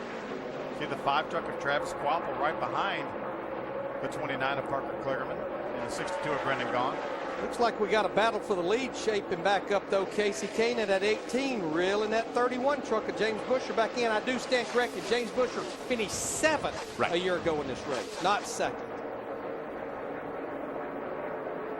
Buescher still with a 3-truck length lead over Casey Kane, the winner of this race back in 2004. Buescher's had a couple of runner-up finishes in his career here in the Camping World Truck Series, both coming last year. There's Austin Dillon, moves to the inside of Cole Witt. I think you're right, Larry. He's paying that price for those 2 tires. If he loses very many more positions, then it will not have worked for him. Yeah, you know, you get about 15 or less laps on them, you can get by with it. But you start getting 20-plus laps, it's just hard to overcome that. There's Elliott Sadler trying to make his way by Cole Witt. For the 7th position, there's Matt Crafton we're riding along with in his Menard Chevrolet. You know, you could hear Matt Crafton through 3 and 4 really get out of the throttle, and now he's going to have to check up for Elliott Sadler in 1 and 2. But a lot of times they're holding it down a lot longer in 1 and 2 than they are in 3 and 4. You see him just pedal it just ever so slightly coming off at turn number 2. Battle for the lead. Casey Kane looks to the outside. Buescher gives him room, moves to the inside, and Kane is going to take over the top spot. Yeah, James Buescher, 31 truck, he had no choice there because Casey Kane had that run off turn 4. Well, sparks out from underneath the 2 of Elliott Sadler. He's able to hold on to that spot. Just able to get by the 60 of Colwitt. Here's Timothy Peters. You heard him have to check up a little bit behind the 88 of Matt Crafton, who's right behind that 60 truck of Colwitt. You can see now, and you can hear him really playing with that throttle, that the sun is just about down. We're just about in the dusk here, and the track is really going to start picking up some grip. Crafton looks to the inside of Colwitt as they go into 1 and 2. It's a battle for the 8th position. There you see the sun as they go down the backstretch. That sun almost clearing the grandstands now. But not an issue for the driver right now. Matt Crafton able to make that pass. Colwitt gave him a break. Here comes Timothy Peters. He's also going to get by the 60 of Colwitt. You know, the 17 of Timothy Peters is rolling 3 and 4 so good. He made up so much room on not only Colwitt but also Matt Crafton as he went through 3 and 4. Brendan Gaughan able to get by Parker Kligerman. Brendan moves up to the 11th spot.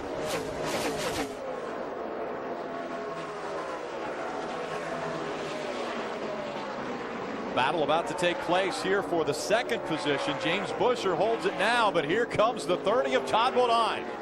It's almost like the deeper we get into the race there, a little give and take there, more giving than taken by Todd Bodine in that 30 truck. And Bodine was smart there because the 7 of Miguel Paludo was down on the bottom of the racetrack. He knew if he went down there, he would have problems. Oh, up into the wall is the 8 of Nelson Piquet Jr. He makes contact once again with the wall. Yeah, he had made contact with Parker Kligerman, and now we got Jason White in a 23 and Joey Coulter in a 22, and they make hard contact on the back straightaway. 6 caution comes out. And I think that was the aftermath of Nelson Piquet Jr. getting into the wall.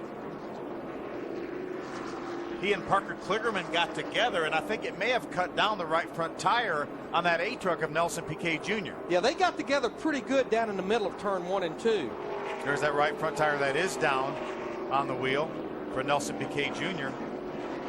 in that Cades Chevrolet. We've passed the halfway point of this race. I think we're going to stay out now, Larry, don't you? Yeah, I don't think we can come this quick after a caution. This is the contact that we were talking about. You see the 8 truck of Nelson Piquet just gets up into Parker Kligerman in the 29.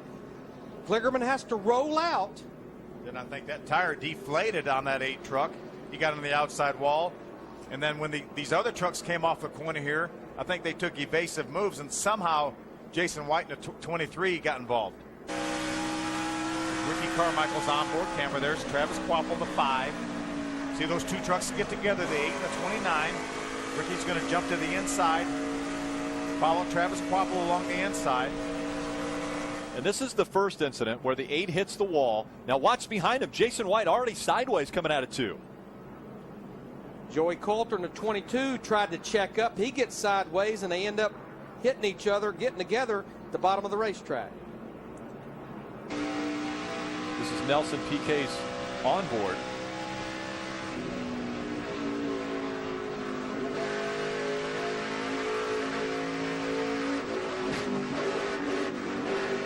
You know, it looked like the right front tire of Nelson Piquet Jr.'s truck was never against the 29 truck of Parker Kligerman. See the right side damage to that number 8. A lot of damage to that 22 truck in the garage of Joey Coulter's. You know, Colwitt probably did not want to see this caution. He wanted to see it go a little deeper. He's now sitting back there in 10th with only those 2 fresh right side tires. We saw the driver of the 23, Jason White, make his way out of the truck and into the ambulance. He'll take the ride to the infield care center, get checked out. They continue to work on the 8 of Nelson Piquet Jr., trying to get that truck back out on the racetrack. The 6th caution of the day has come out at Darlington Raceway. It's the track Too Tough to Tame. Well, could Casey Kane tame it once again? He's been out front for numerous laps. Can he hold off the hard-charging James Buescher and Todd Bodine?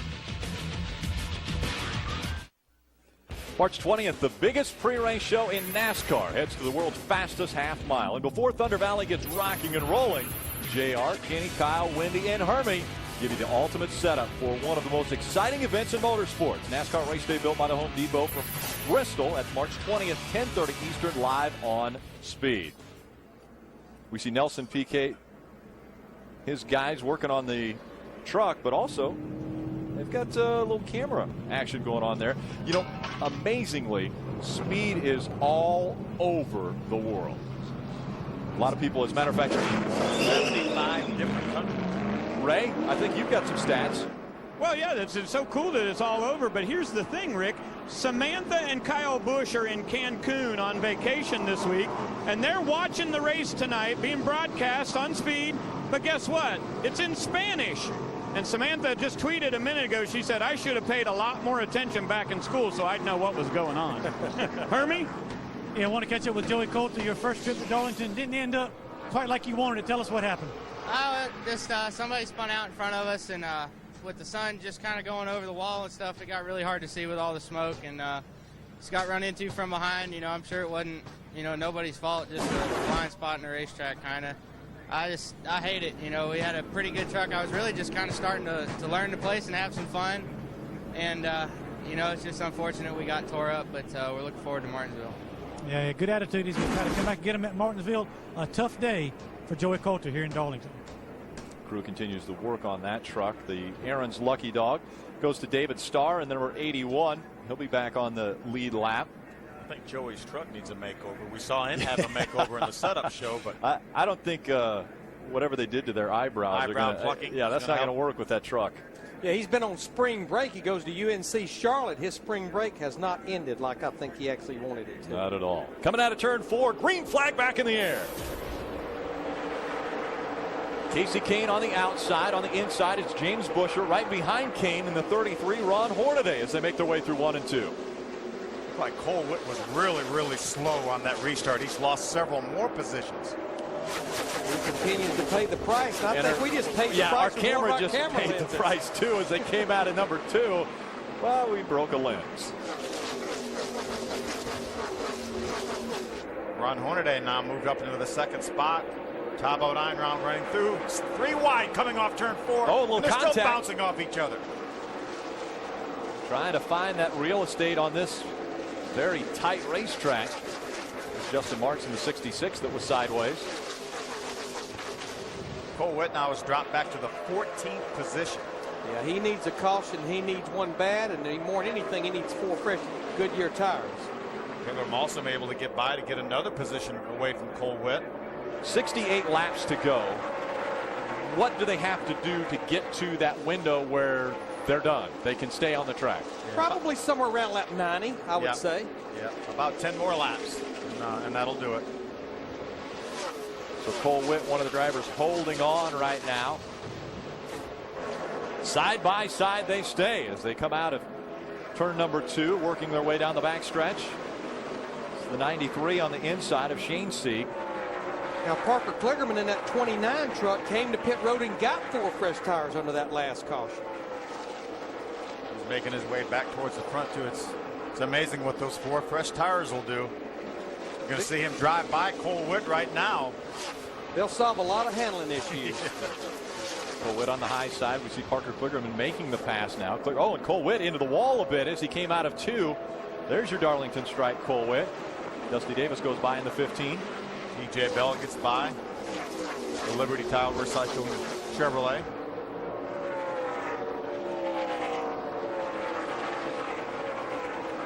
Look at the gap already that Casey Kane has put on Ron Hornaday. 1 second was the last time they went by the start-finish line. Gap between 1 and 2. And on the stopwatch, he's about 2 to 2.5 tenths a lap quicker than Ron Hornaday, Todd Bodine, James Buescher, and Johnny Sauter. And that's about 25 laps on this set of tires for Casey Kane. And that previous lap was faster than the old track record. And it's only going to get faster. When they come in late in the race and get 4 fresh tires, and this track has went under darkness and under the lights with a lot of grip, we'll see some lap times laid down. And this is a little bit different right side tire than these guys had last year. Left side tire is the same, a little bit different right side, a little more grip. Todd Bodine trying to reel in that 33 of Ron Hornaday. I talked earlier about how beautiful the weather was here. Ray, are you going to contest that? No, Rick, I just wanted to talk about the weather a little bit for you because Larry's usually the best weatherman, but I did check on the air temperature when we went green. It was 67 degrees. It has dropped 5 degrees right now, and I think Larry's right. As that sun goes down, I got my jacket on. It's got a nice little breeze here, but I think this track is going to grab a lot more grip. And a number of guys on the radio saying, be prepared for your truck to change dramatically in the next 20 laps. Well, right now, while the track is changing, Todd Bodine in that 30 truck, he is all over the rear bumper of Ron Hornaday in the 33, and James Busher in the 31 has pulled up there. And Hornaday's all over the racetrack, it looks like, truck wiggling in both ends. It looks like Hornaday right now has his hands full with that 33. We've seen him bobble quite often in front of the 30, but Todd Bodine can't get by him. It's that lack of room around this racetrack. That 30 feet of racing room that you talked about. Racing room. When Ron's taking the middle 7 feet of that. The battle continues for the second spot. Behind them, way back there, is the 60 of Cole Witt, Ray. At first, Rick, it was the 2 tires that was his problem, and he dropped back about to 10th or 12th, but now Witt back to 26. Problem is they have dropped a cylinder on that Red Bull Chevrolet. He said it really sounding bad. He's trying to hold on, but dropped way back because of motor problems. Well, they knew he was here today based on practice and for sure on qualifying. And was out front. I mean, Cole Witt led laps here at Darlington, which is so difficult to do in just his 4th start in the Camping World Truck Series. But a guy who's also making his just 4th start in the Camping World Truck Series, Casey Kane, out in front of the field. His previous 3 starts, what do you think, Phil? Well, he's got a horrible record here. We got problems. That is Chase Mattioli in the 10.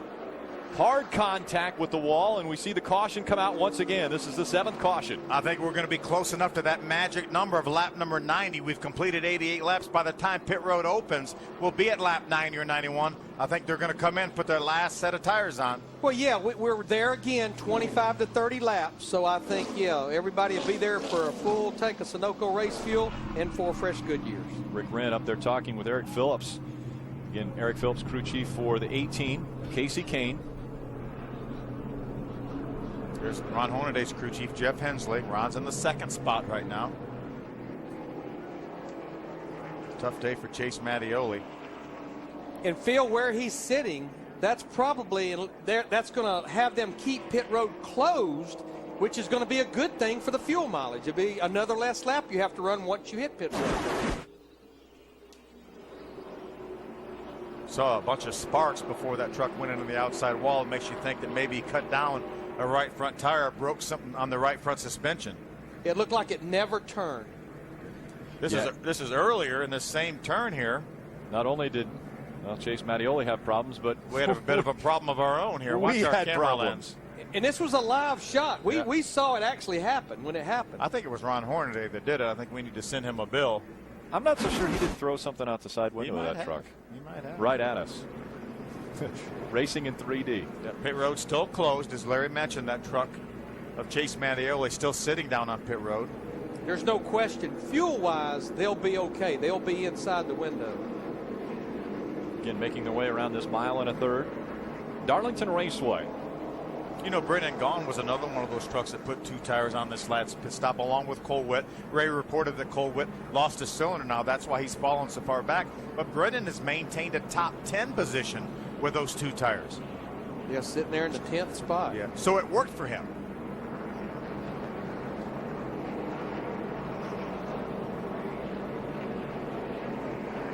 While Casey Kane is out front, who has the guts and or the glory in this race as we've passed the halfway point and 57 laps to go, right?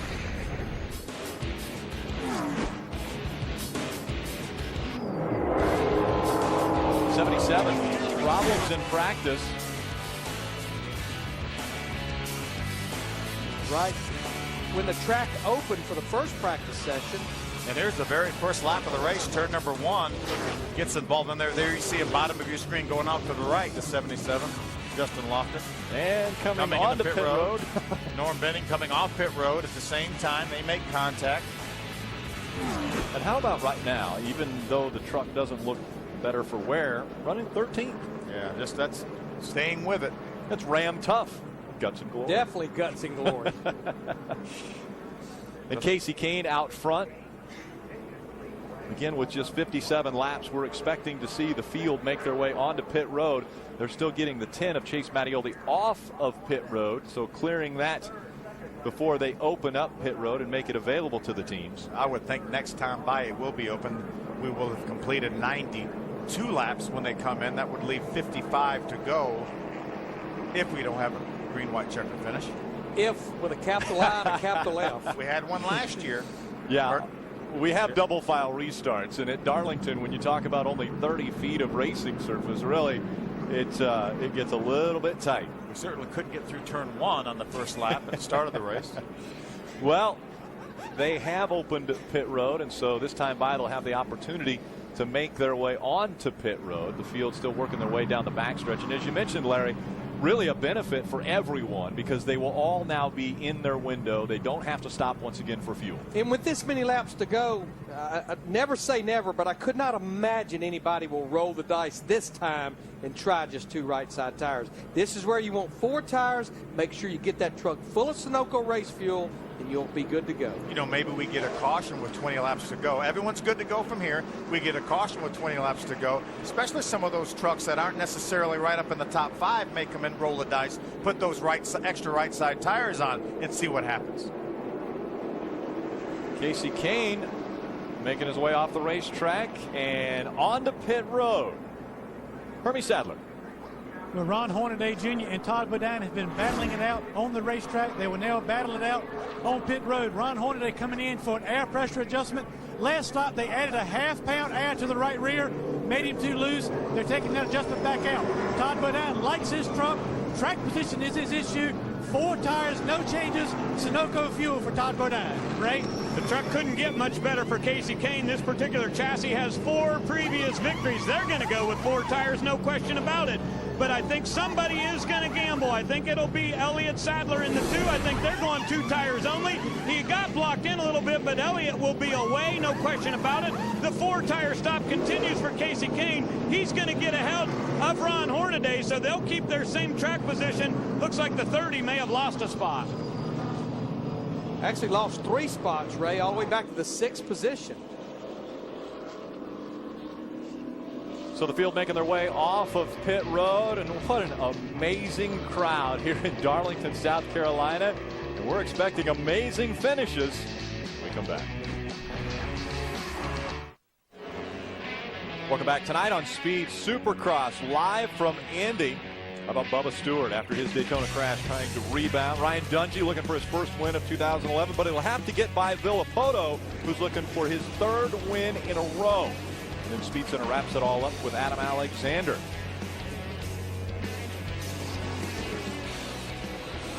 Matt Crafton in the 88 missing a lug nut. Had to make his way back onto pit road. Remember, he came in here our points leader, and what's going to make it tough, we've got 27 trucks on the lead lap with just about 50 laps to go. Johanna Long is our lucky dog. She will join. She is one of those trucks now on the lead lap. 18 years old, making her mark. Won the Snowball Derby this year. Biggest late model race there is every year in the country. Field 2x2 once again. Elliott Sadler, Casey Kane, 1 and 2. As they come out of turn number 4, green flag back in the air.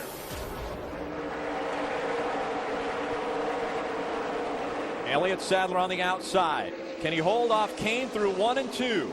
I don't know if those 2 tires are going to be a match for the 4 tires on Casey Kane's truck.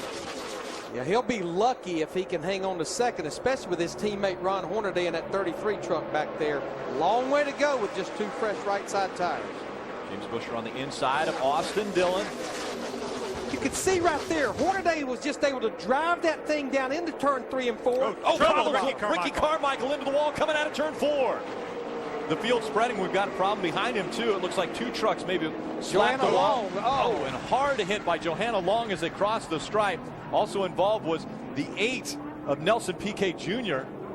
You know, we talk about this racetrack being really narrow, but it's not narrow on the straightaways. So there was plenty of room there to have driven around. You see Ricky Carmichael trying to refire that truck. Look at the damage to the 20 of Johanna Long. See Johanna moving around in that truck. That's a good sign. She's up against the inside, well, close to the inside barrier. You see the window net coming down. That's a great sign. When I looked down, she already had a bunch of damage on her truck before she even got to Ricky Carmichael. I'm not sure if she could turn the truck or could steer it or even get it stopped. Yeah, we're red flagging this because of the accident right here on the front stretch where the field really wouldn't be able to get around or through because of the 2 vehicles right here on the front stretch. But I saw after Carmichael got sideways, the 20 of Johanna Long hitting the wall in turn number 4, as well as the 8 of Nelson Piquet Jr. So they hit after the fact. Yeah, as Larry said, she may not have been able to steer that truck, or certainly able to steer it very well after that contact with the outside wall. Just watch for Ricky Carmichael right up your screen. It looks like he just got a little bit loose. Got a little bit too high, overcorrected, hard in the outside wall. You see that the 20 truck here coming with all the sparks. Yeah.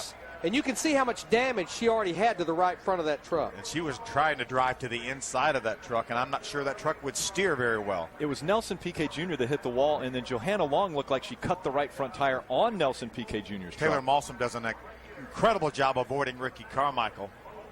See, Ricky tries to keep the truck up against the outside wall. Her tire was down right there. I think that's why we started seeing the sparks. You know what? Let's ride with Ricky Carmichael and just get a sense of what this is like coming out of turn 4.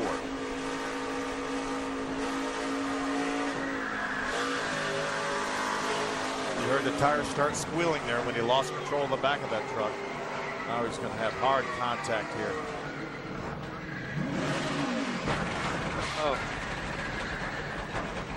Looked like Ricky was going to gas it up and try to move away just before Johanna Long made contact. Johanna Long climbing out of the number 20. That's a great sign. Johanna Long finished 32nd at Daytona, 20th at Phoenix in our first 2 races. And now a difficult night for her. You see the damage to Nelson Piquet Jr. in the number 8. Again, we're under a red flag condition as they're cleaning up the front stretch before they get the field moving. Again, we talk about it is a narrow racetrack, so there's no room for the field to go by on the front stretch. A wild ride for Ricky Carmichael in the 4.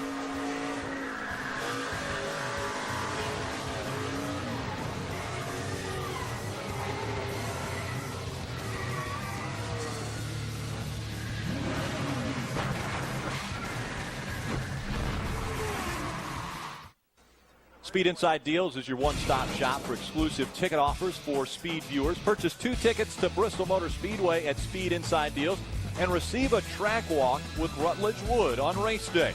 Visit speed.com/deals today. The race walk would be exciting, but throw in Rutledge Wood and you've added entertainment value beyond belief. How about the fact that you can buy tickets for the Bristol? Yeah, it's pretty amazing. Yeah, it really is. And what a great show they put on there. And so excited about going back and honoring Jeff Bird, one of the nicest people that we've ever had in this sport. Unfortunately, lost his battle with cancer to cancer last year. Under a red flag condition here at Darlington Raceway, it was the 4 of Ricky Carmichael getting sideways out of 4. Yellow flag flies, and then behind him, Johanna Long nowhere to go.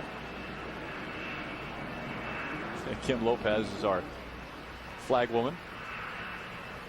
There's Ricky Carmichael getting sideways. Taylor Malsom does an incredible job avoiding him.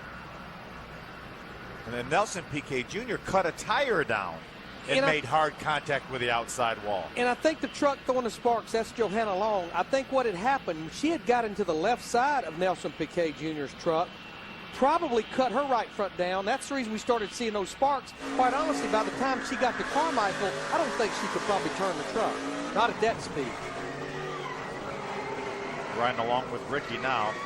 And Ricky looks like he didn't make any contact with the wall, so he might think he was safe up until that point.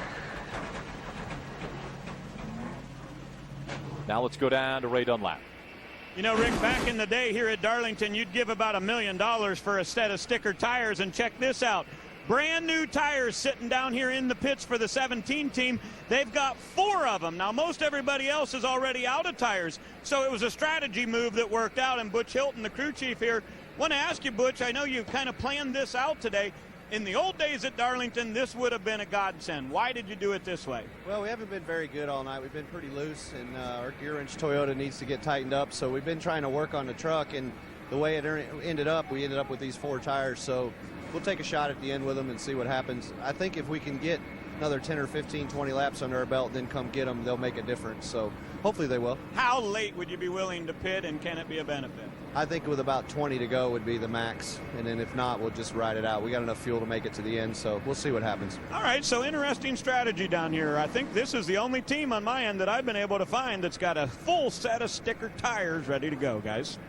Thanks, Ray. We're starting to see the trucks rolling. Now they've gone from a red flag condition to a yellow flag condition, and we see Kim Lopez displaying the yellow flag. While we've got just a few seconds, let's slip back to the Charlotte studios and Adam Alexander at Speed Center.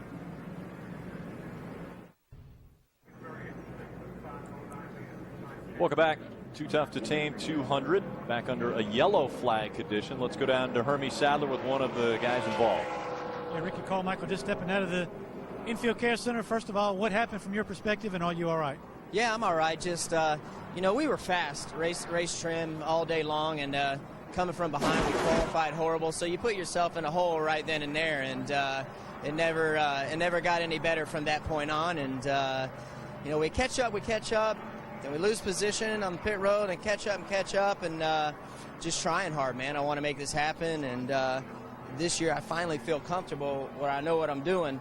And just makes it tough on a track like this when you start from behind and you try to get all you can get. We were getting down to the end, and there were a couple cars trucks in front of me that I knew I was better than, and just spun out. I don't know if I got any help. I'm not really sure, but I'll take the blame for it. Ricky Carmichael, he said he got loose off turn 4, and as he said, wasn't real sure if he had any help or not. So luckily he's all right, and we'll catch up with Johanna Long in just a moment. There you see Max Pappas in the Geico number 9. He gets the Aaron's lucky dog. Remember, Max was involved in that very first incident on lap number 1 and turn number 1. So he's fought all day long, stayed on the racetrack, stayed in contention. Now finally gets this lucky dog, and will be one of our trucks on the lead lap. Hermie said he was going to grab Johanna Long, and I believe she's standing by. She is. First of all, Johanna, you all right? Yeah, I'm good. It just stinks because we had a really good truck and we finally got our lap back, and the guys were working really hard from practice, and we came a long way, and it just stinks. Hopefully we can get that truck ready for Nashville because sponsorship's really low and Panda Motorsports, but hopefully we can get some after our good run or almost good run we had at Darlington. It looked like before you made contact with the 4, you cut a right front tire. Probably made it difficult for you to steer the truck. Not a lot of room on this front straightaway. No, I think when another truck hit the wall, and then I kind of hit him because he came down a little bit, and I think that's what happened. So. Well, Johanna Long is gaining experience, a lot of it valuable here at Darlington, and glad to see she's walking away. Yeah, not the experience she was looking for, as she wasn't able to finish this race at Darlington, and a very tough racetrack, obviously, to come to. And you have high hopes when you come to Darlington, such history at this track. Carmichael has problems coming out of turn number 4. Johanna Long, she mentioned clipping one of the trucks. That was Nelson Piquet Jr. that she clipped.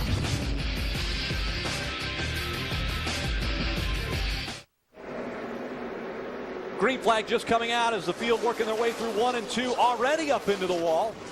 Like TJ Bell maybe in the white number 50 truck. Yep, TJ Bell having troubles getting through 1 and 2. The field starts to spread out now down the backstretch and into turn 3.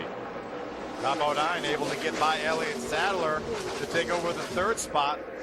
Like Taylor Mawson was smoking down on the flat of the racetrack. There he is, slow coming off turn 4. Parker Kligerman in the 29 on the inside.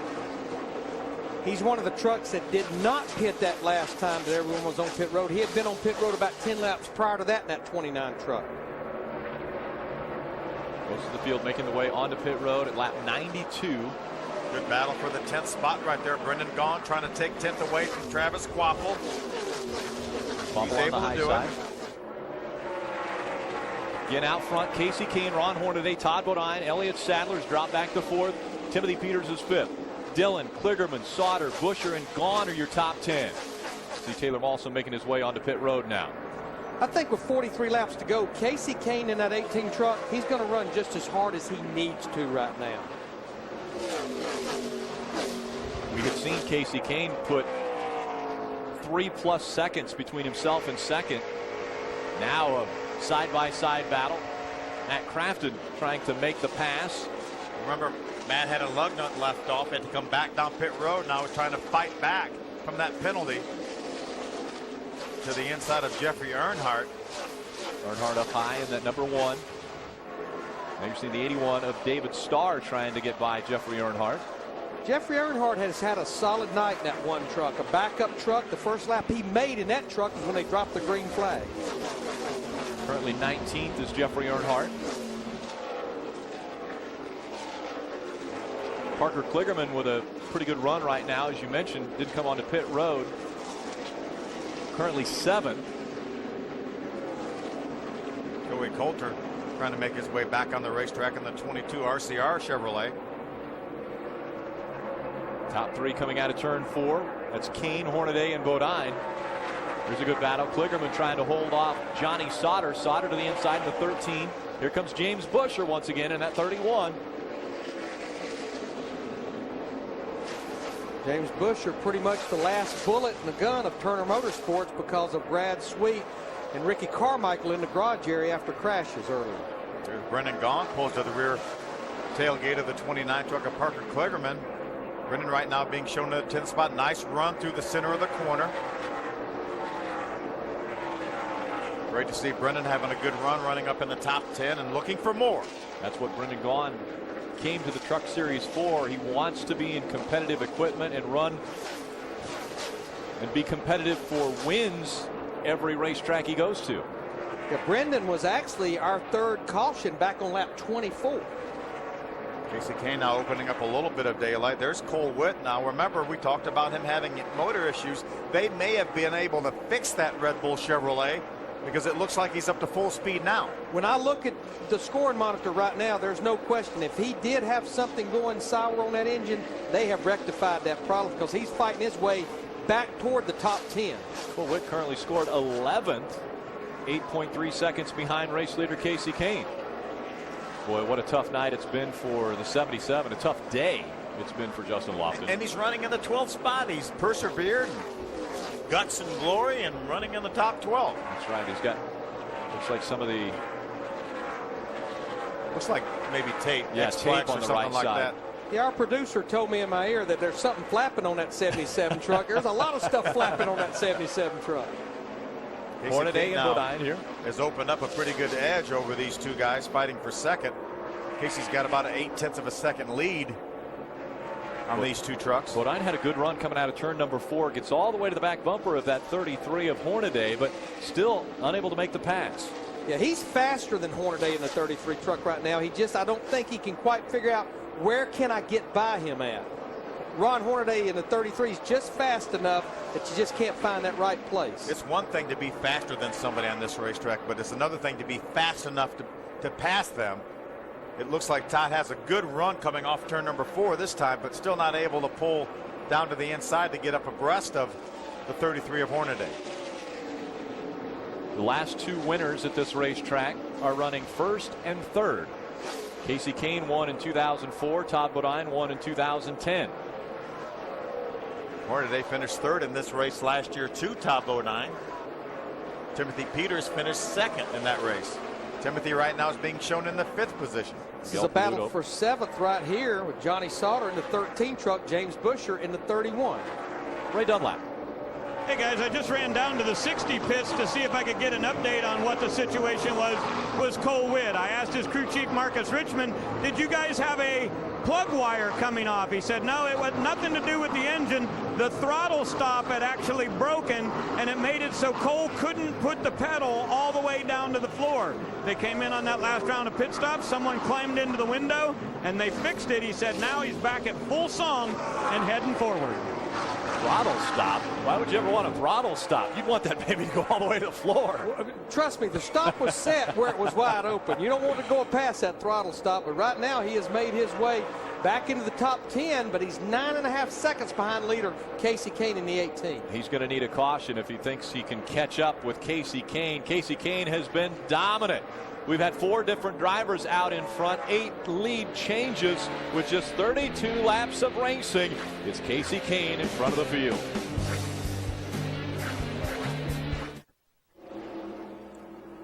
Welcome back to Darlington Raceway here in Darlington, South Carolina. We are under a caution flag once again. It's the 9th one of the night, this time for debris on the racetrack. We're 1 away from the record number of cautions at Darlington for the Camping World Truck Series, which was set back in 2004 when Casey Kane won, and that record was 10. We know Timothy Peters has another set of stickers. This is right in his wheelhouse if he's going to do it. But, Larry, I don't know if I'm going to give up 5th position with that many trucks on the lead lap, but he is going to do it. Yeah, 22 trucks on the lead lap, and Butch Hilton said if we had more than 20 laps to go, he'd come and get those 4 fresh tires for Timothy Peters. Johnny Sauter coming in as well. You know, I like the call. He's running 5th. He may say, we don't have enough to win this race. Let's try to make something happen. Just 29 laps remaining. Let's go down to Ray Dunlap. Well, you see Sauter giving up 8th position and Peters also giving up 5th. They're going to go for those 4 tires. Butch Hilton said, make sure you get me a tear off also. He said, I want to make sure he's got a good view because he's going to go right to the front. You see on the bottom of the screen, the 17's going with 4 tires. It'll be right side tires only for the number 13 of Johnny Sauter. They're making a wedge adjustment there. And at the top of your screen, the 18, he didn't pick because they didn't have any tires. And he's got the very best truck, so why in the heck would you pick? Johnny Sauter did put 2 new right side tires on. Timothy Peters, as we talked about, 4 fresh Goodyear tires. Saving grace for Peters, a few other lead lap trucks pitted, so he won't be back there in 22nd spot. Timothy Peters, Quapple, Pappas, Sieg, and Sieg also on pit road. .com. The NASCAR Camping World Truck Series on Speed is brought to you by Camping World and the Good Sam RV Club. Everything you need for the RV lifestyle, including RVs, accessories, warranties, insurance, roadside assistance, and more. By Ram Trucks, designed, tested, and proven to be the best trucks we've ever built. Ram. And in high definition by Funai. Funai, fun and innovative. Experience more at FunaiAmerica.com. The Aaron's Lucky Dog goes to Jamie Dick in the 07. Currently on the lead lap are 23 trucks. Justin Marks is the first truck a lap down, and he is in 24th. Now, what is the most important call of the race? We want to take a look at our AT&T call of the race. I think it's a pretty good call putting Casey Kane in this truck. If I'm going to be on vacation, I'll just get Casey Kane to drive it. And, of course, Kyle is in Cancun listening to this race in Spanish right now. So he doesn't even know what we're saying then. Is that right? Hola, Kyle. Hola. Kyle could be calling right now trying to figure out what's going on. That's the AT&T call of the race. Coming out of turn number 4. Here we go once again. Green flag back in the air. 25 laps of racing to go. Side by side. Hornaday on the inside. Kane on the outside as they go through 1 and 2. Or Hornaday's using all that racetrack, pushing Kane up to the very top. Down the backstretch. Now, Hornaday may have the right position getting off into turn 3 and 4. That 33 truck, he drives it down in there.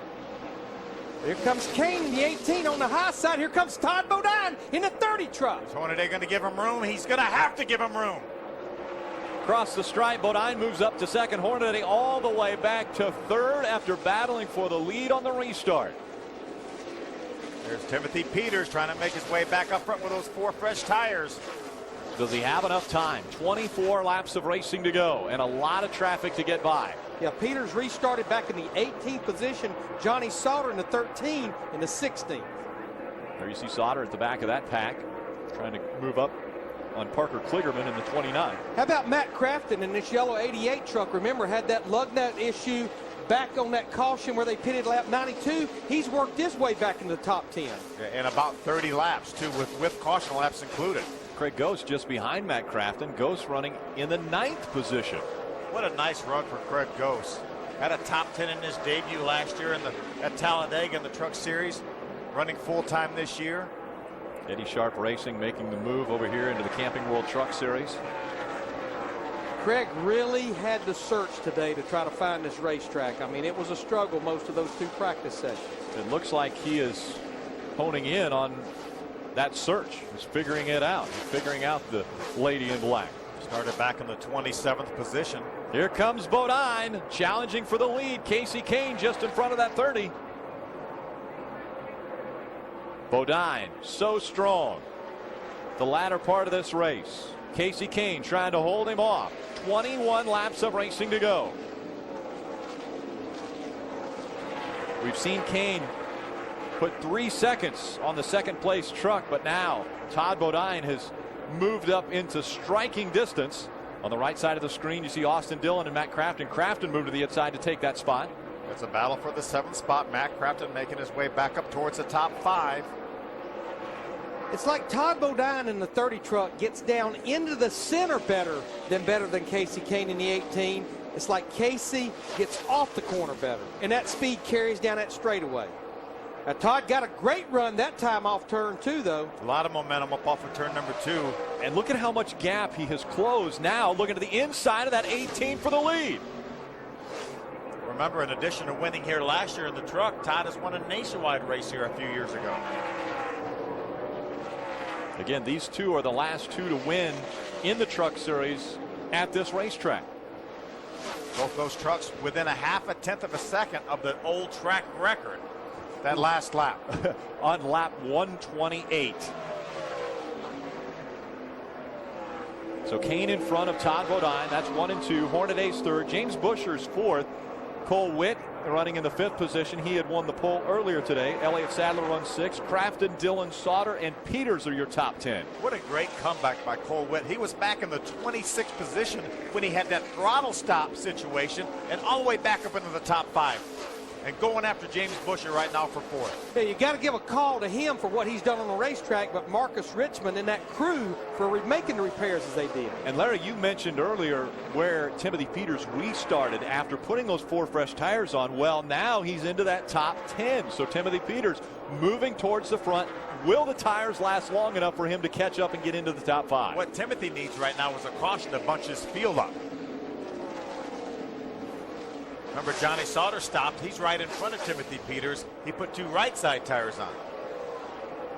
James Buscher in the 31 also with a good run tonight. Buscher running in the 4th spot. And Cole Witt right behind him. There's Timothy Peters in that 17. I think if this race goes green the rest of the way, that gamble didn't work because Timothy Peters gave up 5th spot to come get those 4 tires. But I think it was a good gamble nonetheless because they were trying to make something happen. My hat's off to Butch Hilton for making that call and trying something. If you follow the leaders, you'll follow the leaders. And there is the lead that Casey Kane has now put on Todd Bodine. Yeah, it's either Casey Kane was just having fun on his cup-off weekend and wanted to see how racy he could be with the 30 truck of Todd Bodine, or either Todd in the 30 used his stuff up trying to make something happen with Casey. There again, Cole Witt running in the 5th spot. Still can't get around James Buscher in that 31. Those 2 running nose to tail. 31 of Buscher just in front of Cole Witt in the 60. You know, if Cole Witt can maintain what he has here, he very well could leave Darlington as the points leader of the NASCAR Camping World Truck Series. Another driver, you talk about points leader. How about the 92 of Clay Rogers? After Daytona, he was our points leader. Yeah, came in here running in second the points. Ricky Benton, his owner from nearby here in South Carolina, currently running right now in the 13th position, doing a nice job. Struggled a little bit in practice. This is his first time here as well. He was one of the 17 drivers coming here for the very first time. See right there, started back in the 26th position. I don't see a mark on that 92 truck. And then just behind him, a couple trucks, we see the Geico number 9 of Max Pappas. Pappas trying to take the spot away from Kligerman. Those 2 run side by side as we knock down to 12 laps of racing to go. Wasn't that many laps ago, Max Pappas got the Aaron's lucky dog back on the lead lap in the 13th. And slow for Max Pappas now. It looks like running on the inside of that 29 didn't work out so well for him. Well, I think it looks like even more than that, although was it just the momentum loss there that slowed him down that much? Looks like he may be back up to speed now. Such a momentum racetrack here. It looked like Max lost the momentum, and it looked like it cost him about 2 seconds. Yeah, and as he was zigging and zagging, guess who was coming along there? His teammate Justin Lofton in the 77 truck. Right behind him, Travis Quaffle in the 5. Battle between the 13 and 17 for the 9th position, Johnny Sauter and Timothy Peters. Remember, this is a battle between 2 tires on the Sauter, on the 13, 4 tires on the 17 of Timothy Peters. These guys are losing touch with the leaders here with just outside of 10 laps to go. Yeah, they're about 11 or 12 seconds behind Casey Kane in the 18 truck. Next time by, Casey Kane will have just 10 laps of racing to go as he crossed the stripe. Still 21 trucks on the lead lap as Dusty Davis running in that 21st position, trying to hold on to a lead lap finish. Johnny Sauter just in front of Timothy Peters. You hear Peters getting back into the gas, trying to figure out a way around the 13.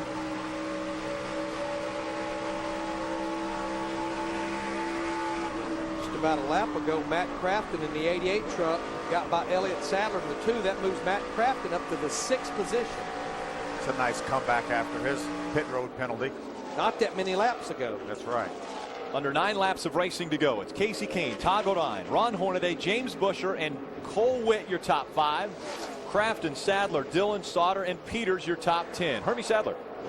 Yeah, guys, might want to keep an eye on the 33 truck of Ron Hornaday Jr. He reported about 2 laps ago a bad vibration developing in that truck. Jeff Hensley asking him to nurse it home, but looks like James Bush is going to be there contesting for that 3rd spot momentarily. Yeah, he's definitely closing in, Hermie, and we have caution on the speedway with 8 laps to go. Perfect for Timothy Peters. Oh, and Johnny Sauter as well. They're right now 9th and 10th with this double foul restart. They're going to be back in the 5th row. Well, we talked about Jeffrey Earnhardt overcoming such a terrible day, really, losing his primary truck and never having run a lap on the racetrack till the race started with this truck, and unfortunately made some contact with the outside wall. Now, I say perfect for Timothy Peters and Johnny Sauter. We need to get back racing pretty quick for those guys. Yeah, they need laps. They need laps to make something happen. We saw Mike Hillman Jr. and Tom Ackerman talking up on top of the pit box there. They're team members for the 30, and you see it was Earnhardt into the wall, leaving some debris on the racetrack after he got into the wall. So NASCAR throws the caution for the 10th time. That ties the record set back in 2004. And do you remember who went to victory lane in 2004? Here? Yeah. Casey Kane. That's exactly right. And who's out front? Casey Kane right now. Can he last the final however many laps it'll be, under 5 laps when we go back to green flag racing? We go back to our theme at the top of the show. I think it's safe to say Jeffrey Earnhardt's first date with the Lady in Black didn't work out too good. But he's still one of the top 20 trucks on the lead lap. If they can get that thing patched together enough without losing a lap, then he will maintain a top 20 run. That's what we have is 20 trucks on the lead lap. Right on that. Casey Kane just came on the radio and he says, "Do you guys want me to pit?" And Eric Phillips about flipped out. He started going, "No, no, no, no, don't pit." Casey said, "Come on, man, I'm just kidding." Still a little sense of humor there, obviously.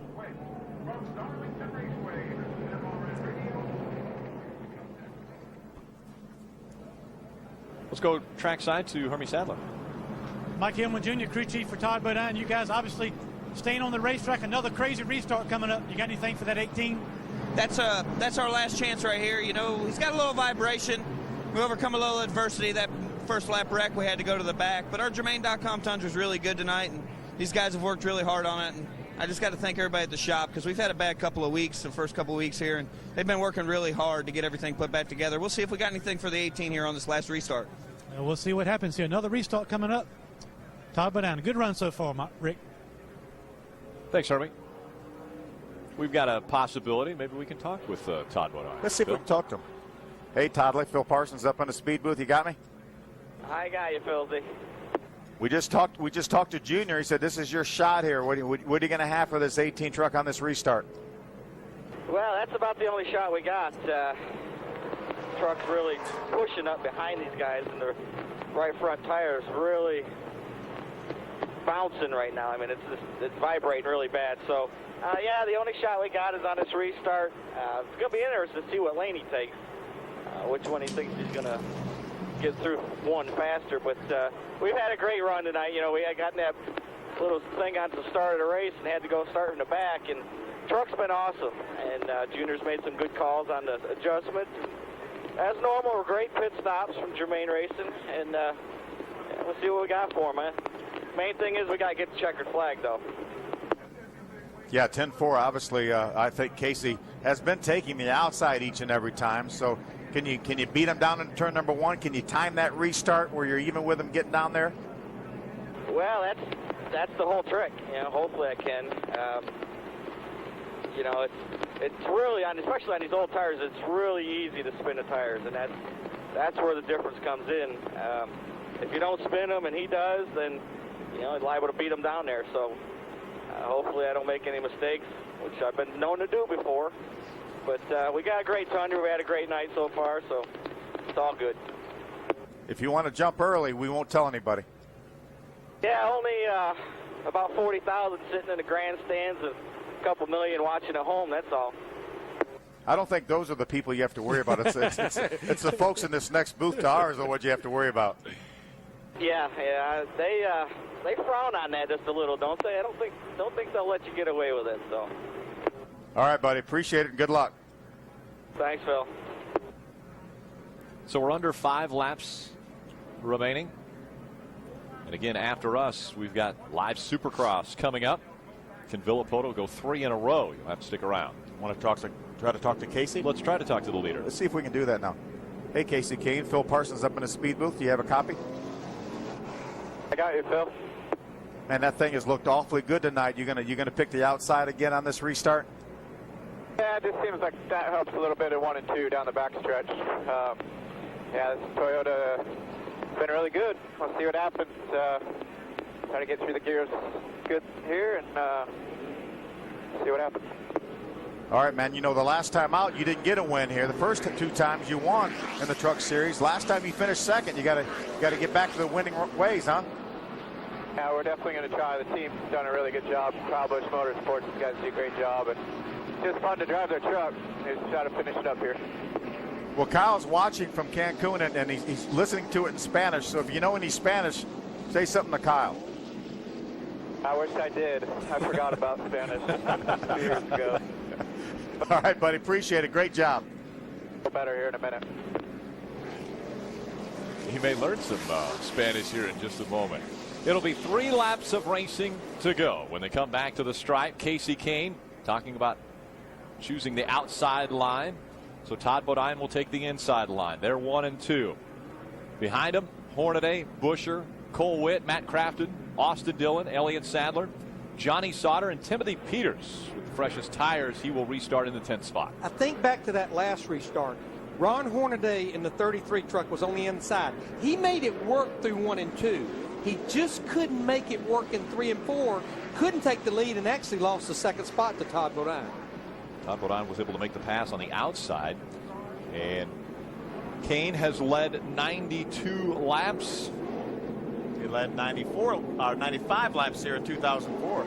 Let's see. We have 3 laps left. That would mean he would tie. At least 3 laps left. We have at least 3 laps left. The possibility of a green-white checker. Everyone on their feet from Darlington Raceway. Hands in the air waving as we get ready for what could be the final restart of the night. Coming out of turn 4, Casey Kane, Todd Bodine. They bump. The green flag flies. Ron Hornaday in that 32-3 truck is all over the rear bumper. Todd Bodine side by side through 1 and 2. We saw Austin Dillon get a little sideways. He's dropping back. They stay side by side as they go sideways. It's the 30 of Todd Bodine. And that cost him right there. And not only did it cost him, it cost all those trucks right there. It's Hornaday and Crafton, and the 88 gets by. Hornaday moves up to the 2nd spot. Now Bodine back to speed. He's going to try to get second back away from the 33. He forced the issue all he could. He had Casey up as high as he could put him. 2 laps remaining. Casey Kane trying to check out now on second. Ron Hornaday running second. Bodine is third. Crafton fourth. Buscher is fifth. Timothy Peters has made his way up to 6th on the restart. Working their way through 3 and 4. This time by Casey Kane's going to see the white flag. One more time around Darlington Raceway. Was tied against the outside he wall is trying there. everything he can to get by Hornaday in that 33 truck. Remember, he told us the most important thing is to get to the finish here. The battle for second continues. Kane now with a huge lead. Going down the backstretch. Hornaday stretching his lead over Bodine. Watch Crafton in this 88 truck, though, through 3 and 4. Now hard charging is Todd Bodine coming out of turn number 4. In 4 starts, this will be his 3rd win in the Camping World Truck Series. Had 2 cars against the outside wall through turn 4 on the last corner. Casey Kane wins once again. Hornaday holds on for 2nd, Bodine 3rd, Crafton 4th, Busher in 5th. Awesome job, guys. Awesome job. Pretty good record, huh, for Casey Kane in the Truck Series? Absolutely unbelievable. Casey Kane has started 4 races. 3 of them he's won. The other one he finished 2nd to Elliott Sadler. At Pocono. 2nd win in a row for that 18 team led by Eric Phillips. Casey Kane, the first driver to ever win 3 of his first 4 starts. He becomes the 2nd race car driver to win 2 times in the Camping World Truck Series here at Darlington. The previous one was Bobby Hamilton Sr. It's been a while since he got to do one of these, and doesn't look like he's forgotten how to do a burnout. I'm guessing Samantha and Kyle, was Cancun, is that what we were talking about? They're clinging their glasses together after the success here at Darlington. Hola. Hola to Kyle and Samantha watching this race, as well as everyone else that was able to enjoy what Casey Kane can do behind the wheel here in the Camping World Truck Series. Pretty much a clinic, I think. But we knew coming in here with Casey Kane in a potent truck like this, we know what Kyle does in this truck. He won half his starts last year, 8 out of 16. Now driving for Kyle Busch, does he bow? Nah, he's going to throw the hands up in the air.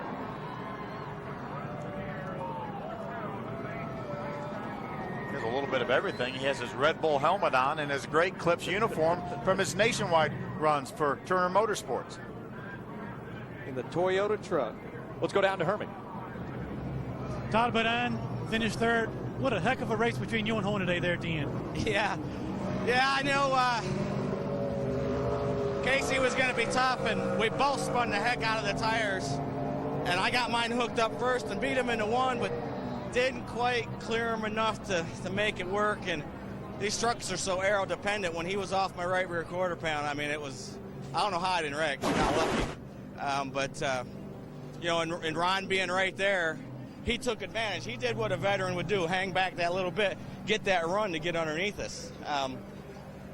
Yeah, I didn't quite get him cleared here. Ron's. Yeah, it was a handful. It was a great race. I'll tell you what. I am so happy for Darlington Raceway. Look at the crowd we got. This tells you what the Truck Series is about. These fans are hardcore. They came out here on a Saturday night just to watch trucks race. Everybody at home, we appreciate you watching. Trucks are the greatest, man. I'm loving it. You know, we didn't want 3rd. 2nd would have been better, but we're back. Todd Bodine finishes 3rd. Rick? Thanks, Irving. And smiles on the face of Todd Bodine. I think that's what he gets when he races against Casey Kane and Ron Hornaday and battling for a lead. Stay with us. And welcome back to Darlington Raceway. The Too Tough to Tame 200 has been tamed by Kyle Busch Motorsports and Casey Kane, who's in victory lane. Let's go down to Ray Dunlap. And here comes Casey out of this Toyota Tundra. He's got a nice cold Red Bull. Here comes the confetti, and guess what? In his 4th start, his average finish is now 1.25. I think that's pretty good. Did you ever think that you weren't going to win this race throughout the course of this weekend? I mean, I came into this weekend wanting to win. That was the plan, and this is a tough series. These guys do an awesome job, and that restart there with Todd, our truck was really good once I could get rolling. He tried to get me all the way up to the wall, and I think he got himself loose by trying to squish me to the wall. But we had a good run down the back and ran some good laps after that, and it was this is a solid run. I'm thank Kyle Busch for letting me drive this thing, his whole team. You guys do such a good job. It's a lot of fun driving for them and working with Eric and Rick Wren and all the guys and everybody at Toyota, Flexco, ASC, M&M's, Triad, Camping World, all the fans. What a great crowd here tonight at Darlington. This is one of my favorite racetracks. I'm really glad I came. You know, Casey, you might want to take some of the winning money tonight and buy Sam and Kyle another ticket to go on vacation. Yeah, I think I probably will because I actually really enjoy driving this thing. I know they're having fun. Hopefully they have a little bit better time now that his team won. But, yeah, I'll buy him vacation anytime to drive this truck again. All right, dominant performance tonight. Kathy Kane brings it to victory lane for the second time here at Darlington. And how did he win? Take a look at the winning touch by Touch of Gray. He talked about this restart. What a great job he did on this restart. This is watching. He talked about Todd pushing him as high as he could, but he got Todd a little bit loose in case he just held it on the mat and drove around the outside of him. Yeah, there was no more room left up there in 1 and 2 between that truck and the outside wall. And that led to victory lane. The winning touch by Touch of Gray. Hermie Sadler is with second place Ron Hornaday. Ron Hornaday taking a look at the right side of this 33 truck. I was talking to Todd about that. What a battle you guys had on the racetrack, and you ended up second. I owe everything to Jeff Hensley and this whole team. We drug the splitter off in practice, and I ended up hitting the fence and drug the thing off again, and got in pit road into somebody. But got to thank Kroger, Tide, Steakums. I mean, it takes the whole darn team, and I got to thank Kevin Delane. I'll take second. I mean, we had a fifth-place truck, and I don't know what I did. I got to figure out. I got to talk to your brother, and your brother spun his tires. I mean, I had to run in the back of him, and I'm sure I'm going to hear about that Tuesday morning. But a great day for us. We'll take that. I mean, we got to come home. I mean, Kane was really tough, and we got to figure out what he does. But everybody at KHI, thanks. I mean, this is cool. The truck we ran at Phoenix, we saved a new one for next week, so we're looking forward to it. Ron Hornaday made it into second place tonight. He mentioned he'll have to have that talk on Tuesday about Elliott Sadler and picking the wheels up there. How about our point standings after 3 races? Matt Crafton back up on top. Cole Witt second. And think about those 2 drivers right there. Matt Crafton on lap 92 had to come back to pit road because of a missing lug nut. Cole Witt, our pole sitter in the 60 truck, had a throttle stop brake and almost went a lap down at one point in this race. And both of those drivers fought back to top 10 finishes. And Hermie Sadler did catch up with our current point leader. Hermie? Matt Crafton gets a top 5 finish tonight, maintains the point lead. Good comeback for you guys at the end. Yeah, that was a great comeback. I mean, these guys built an awesome truck over the winter. I mean, they haven't gave up, and we're for real. This Menard Chevy was good all day. I mean, horsepower was great. And we had a problem on pit road on that last one, and to come from shotgun on the field where we were with 46 laps to go, I think that's pretty impressive. Matt Crafton, good run at the end. He gets a top 5. Very impressive. You know what else is impressive about Matt Crafton right now? That's his 19th consecutive top 10 finish in this series. Yeah, the record is 24 held by Jack Sprague, so it would not surprise me to see Matt Crafton get that record. Next stop, it's short track racing for the Camping World Truck Series, Martinsville Speedway. Let's see, the Truck Series have at it, boys, right? Okay, just like Sprint does. Yes, they do. Well, short track racing. The Too Tough to Tame 200. Could Cole Witt hold off the field after winning the pole? Well, it was Casey Kane who was the dominant one tonight, leading 96 laps in his second time to victory lane at Darlington. Thanks for joining us here on Speed. Coming up next, it's Supercross from Indy. You don't want to miss that. Great racing.